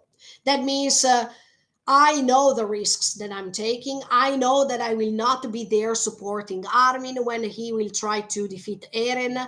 I know that I might lose Armin because I'm not going to help him, or because I will stay here and he will go. I know that I didn't tell Armin that I love him, so at least he is sure inside his heart of this confirmation. But I think Armin already got it because he's smart enough that he understood that. So Annie is well aware of her feelings. He is well aware of the fact that she might lose the chance to spend time with him or to see him even later for the last time. But her choice is predominant right now because, as I told you before, Annie has always chosen her life based on other people's choices. Now Annie has the chance to choose for her own self. And this choice, for the first time, has to be predominant, has to have the most importance. I mean, the most important importance, let's say, than anything else. And it's cruel. Yes, it is. But for the first time, she can put her life first. And this time, nobody's going to punish her except for herself with her own consciousness.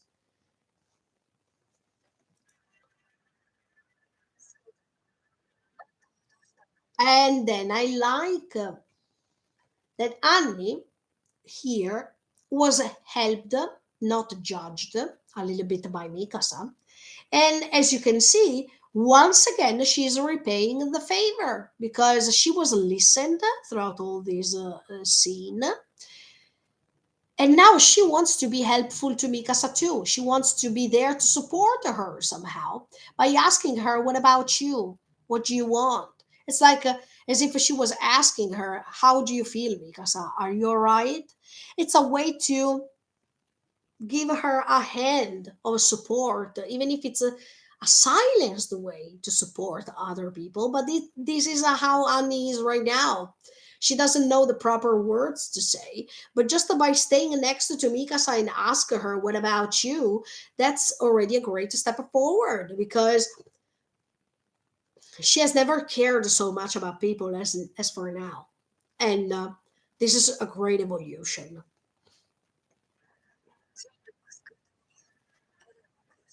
See, she is putting in front of Mikasa the fact that there might be the chance that she's going to kill Eren, and if she's ready to do so in order to save humanity. See, now she's saying, "I will not kill him." But let me be honest with you. I really believe that she will do it, that she will do that at the end. Because it would be too good to be true that maybe she doesn't want to kill him, so Armin is going to kill him. No, no, no, no.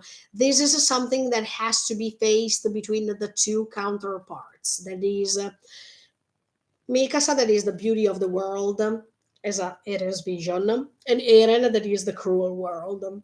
So it's impossible that she's not going to kill him. But for the moment, Mikasa doesn't want to get rid of that hope, the usual hope that she has always had throughout all these seasons, to try to reach Eren for the last time, to try to reach him, to talk to him, to try to reach him, to change his mind, because she still believes that there has to be a way to change his mind.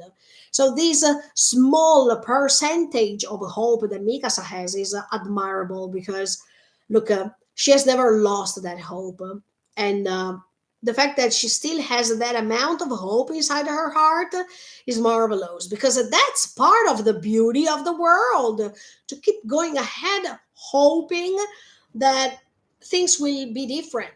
So Mikasa has this greatness as a character, the fact that she's never losing hope. That is almost the same thing that is repeated even in the song Under the Tree, because in the song it said, "I'll be waiting, waiting for you." Waiting for you under the tree. So even later, I am sure that Mikasa will never lose the hope to try to find a sign that reminds her that Eren is still next by her side. So that hope is a part of herself. It's a part of what Mikasa is. That is the hope that something beautiful might come back, that a thing that can help her might come, that Eren might come back to her, that Eren might listen to her. There is still that 1% hope that this thing might happen in her heart. And even when she's saying now to Annie, "I will not kill him," that's still the hope that she has, believing that Eren will change his mind.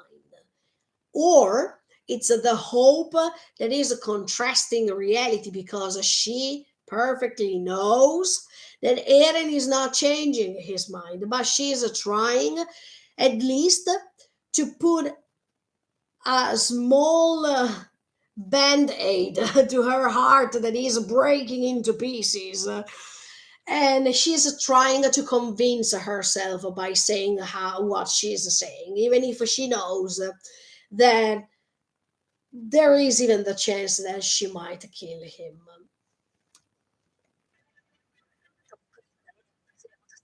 See, it's a way to convince herself that she is going to bring him back. The reason why she wants to do so is because Mikasa was saved by him, and now she desperately tries to rescue Eren. That is the same thing. It's a way to repay the favor of what he has always done for her. That means to give her a new chance to live back. Now Mikasa wants to do the same thing for Eren, to give him the chance to live a new life, to give him the chance to start living again by bringing him back home. And that is absolutely a proof of love, true love. And she's even saying Eren is going far away. Yes. And sometimes she can't even catch him. She has never been able to catch him, actually, since the moment he decided to choose ahead. And she understood that that was a way to be distant from him forever. And she knows how far he is. How far he is, not geographically speaking, but mentally speaking. And with his heart too, he is distant right now from her perspective. But Mikasa doesn't even know that from the moment Eren heard that she is his family, and she's considering him as part of her family, Eren was never being so close to her. I mean, even if she feels that she, no, I mean, sorry, even if she feels that he is so far, right now Eren is the closest one to her, and she doesn't even realize that.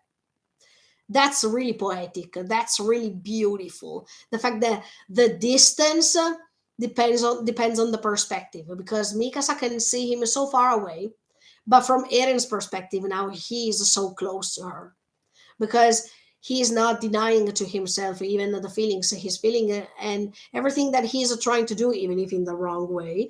He is doing everything for her, so he is so close to her, but she can't see that.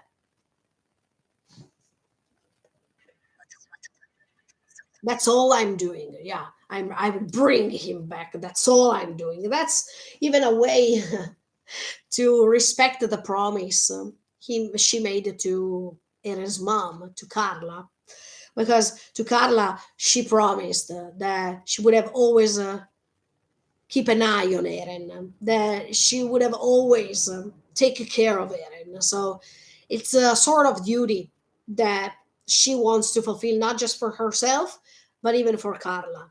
And yeah, that's all I'm doing, of course, because that's the only thing she knows. Her life is to stay with Eren. She can't even imagine still a life without him.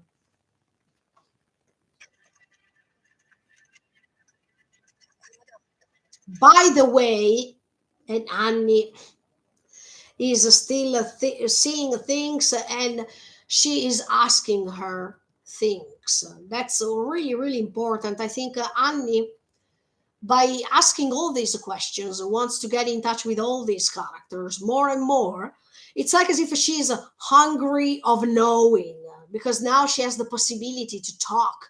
She has the possibility to see. So, as much as I was telling you before, she doesn't want to waste time.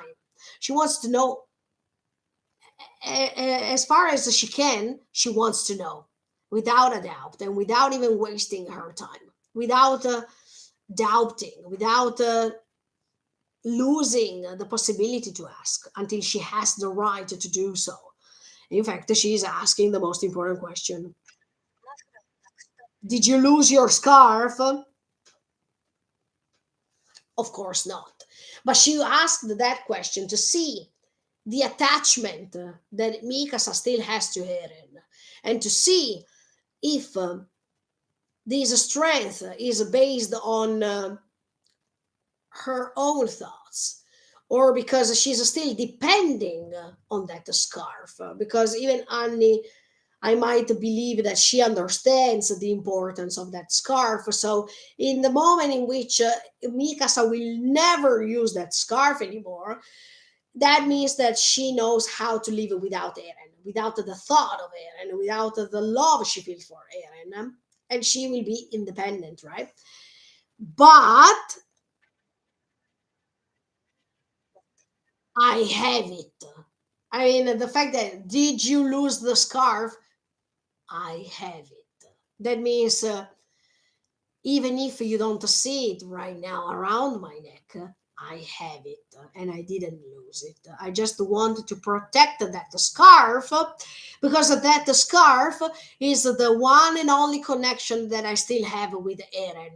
And if I go to fight against these colossal titans and this steam is going to burn this scarf, I can't forgive myself.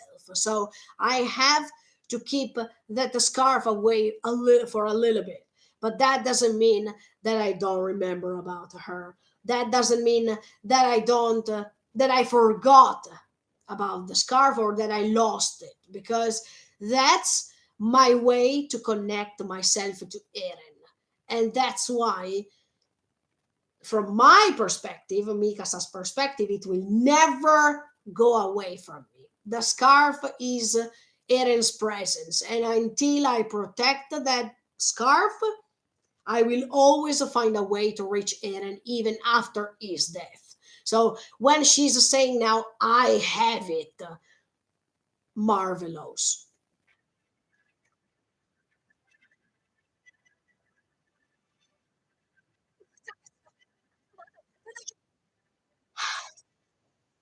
See? And now there is Levi that is saying, no, I will not stay in bed. Are you crazy? I mean, Levi has never rested before. And of course, he has a bad body condition right now based on what happened thanks to Zeke. So there is a multiple way to avenge everyone, but also himself from Zeke. But Levi who can't stop being active. Levi that always needs the moment to do something because he has never found a moment in life in which he could rest, in which he could have stay seated on a chair, in which he could have not done anything. No, Levi is the type of character that it's like a phoenix, you know. No matter how many times the phoenix can turn into dust, then this dust is recreating the phoenix itself and it can reborn from the ashes. Look, Levi is the phoenix here. No matter how many times you try to defeat him, kill him, destroy his body, he's going back in action. And this is awesome.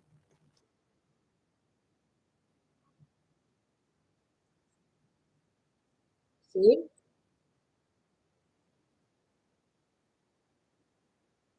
Yes, listen, I love the fact that once Levi puts something in his mind, he is going to cross hell, okay? He's going to go through it, and he will never die until this purpose is reached.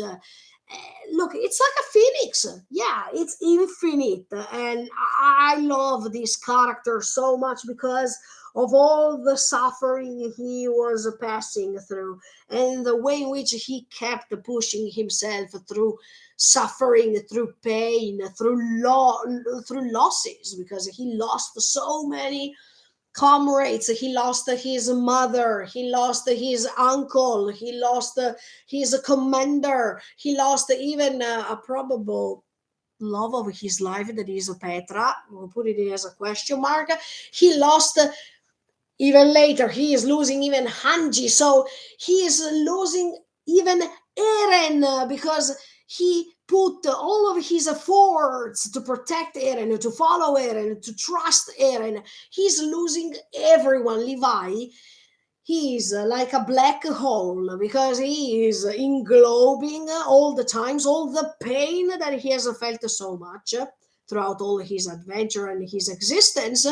But it's a thanks to his pain, it's a thanks to this suffering that he's feeling, that the black hole keeps living. Okay, the black hole is englobing things, but at the same time it exists and it can't be denied. So Levi is great for this because No matter you're trying to destroy him, no, you think that you're destroying him, but automatically you are giving him the proper strength to face what he has to face. And this character will always be one of my favorite ones for the strength, for the effort that he put to stand up again. See, once again,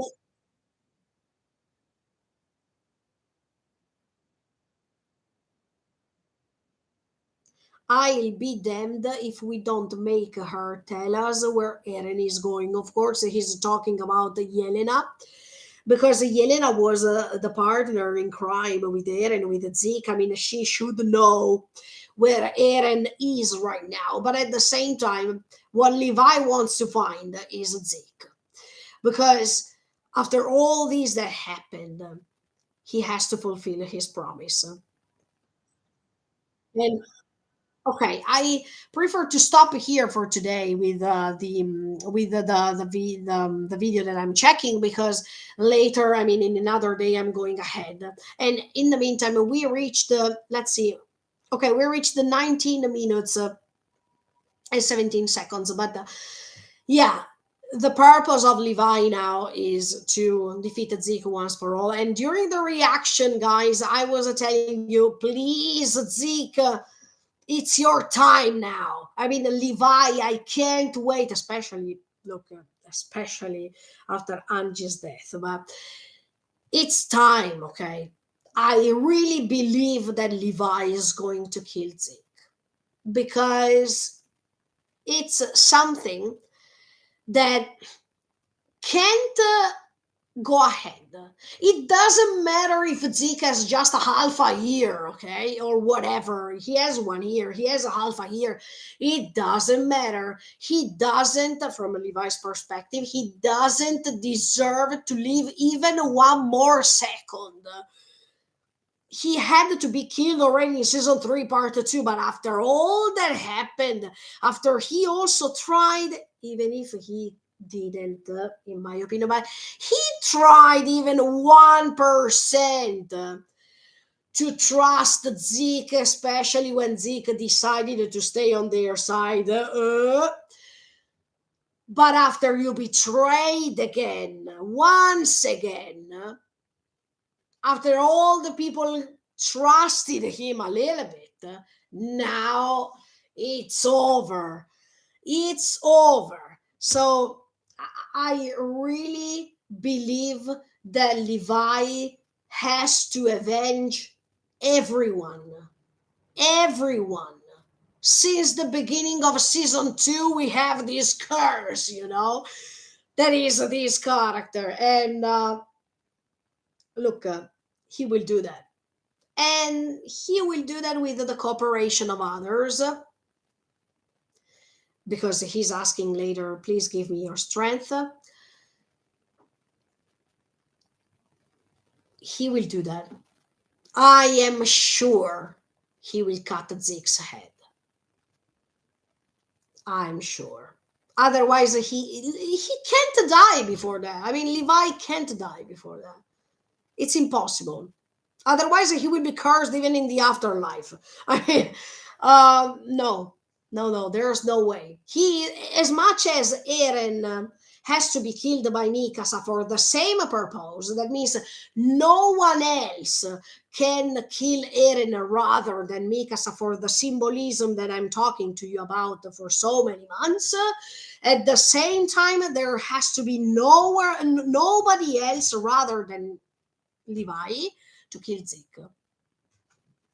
Absolutely. I will not change my mind until I will see it in autumn. Let's see what's going to happen.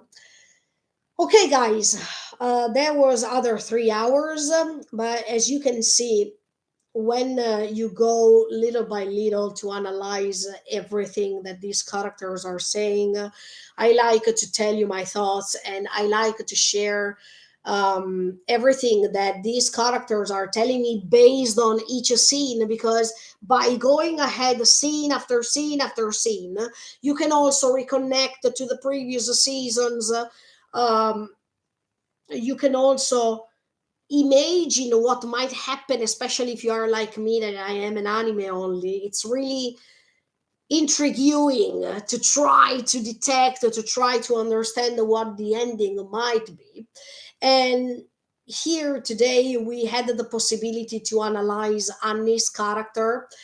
I am happy to say that this story is helping you discovering the characters. Even if we are approaching the end, there's still time to understand them.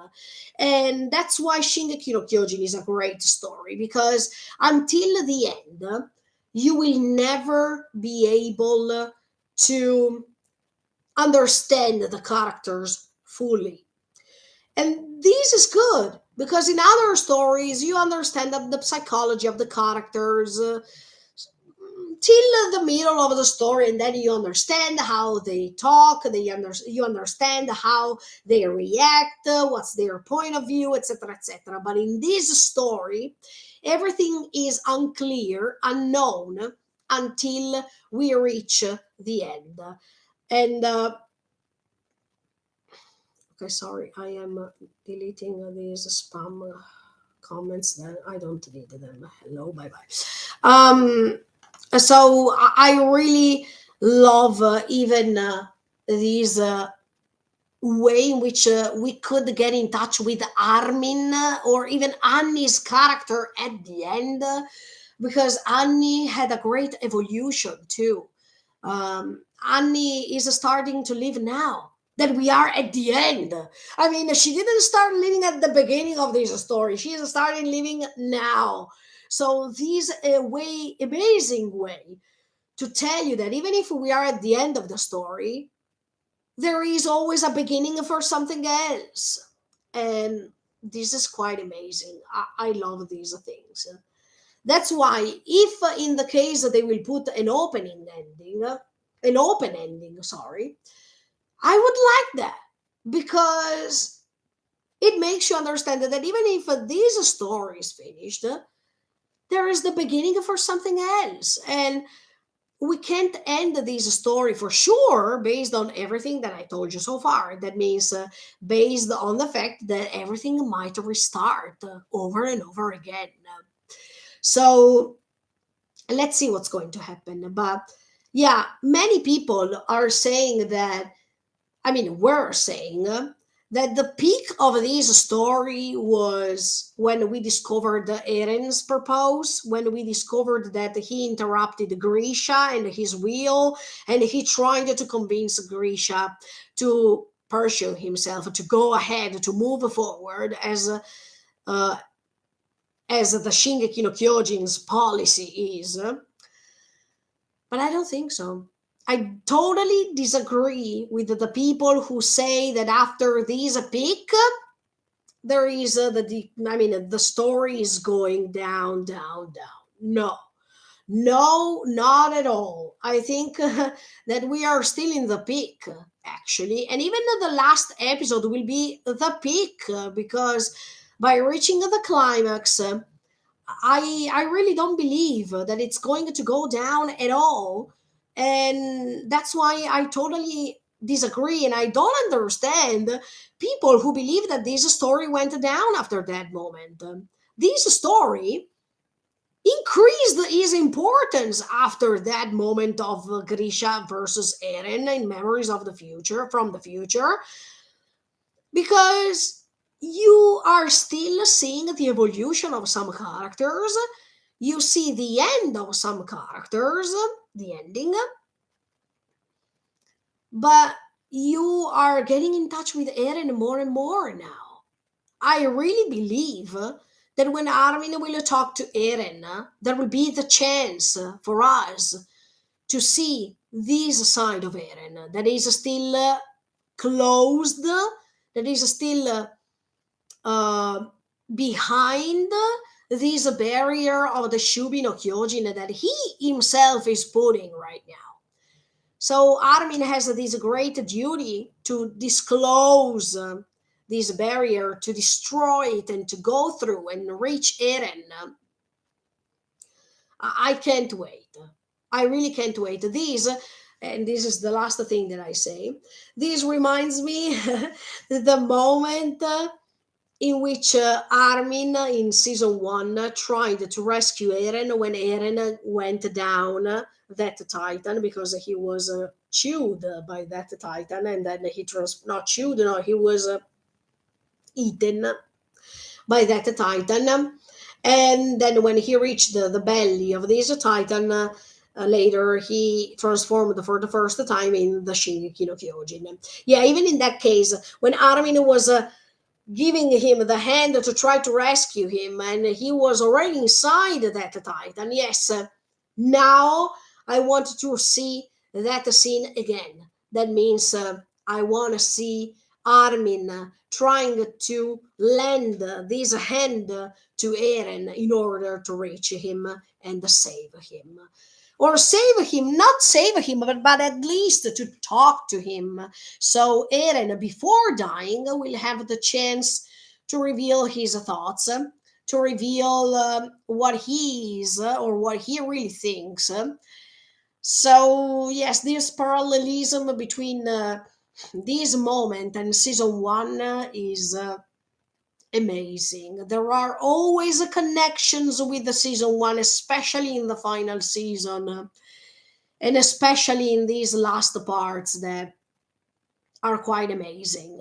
And as you can see, there are always these mirrored scene, season one, season four, season one, season four, that are telling you that even from the beginning, we might have a thought, look, this story might go on like this, right?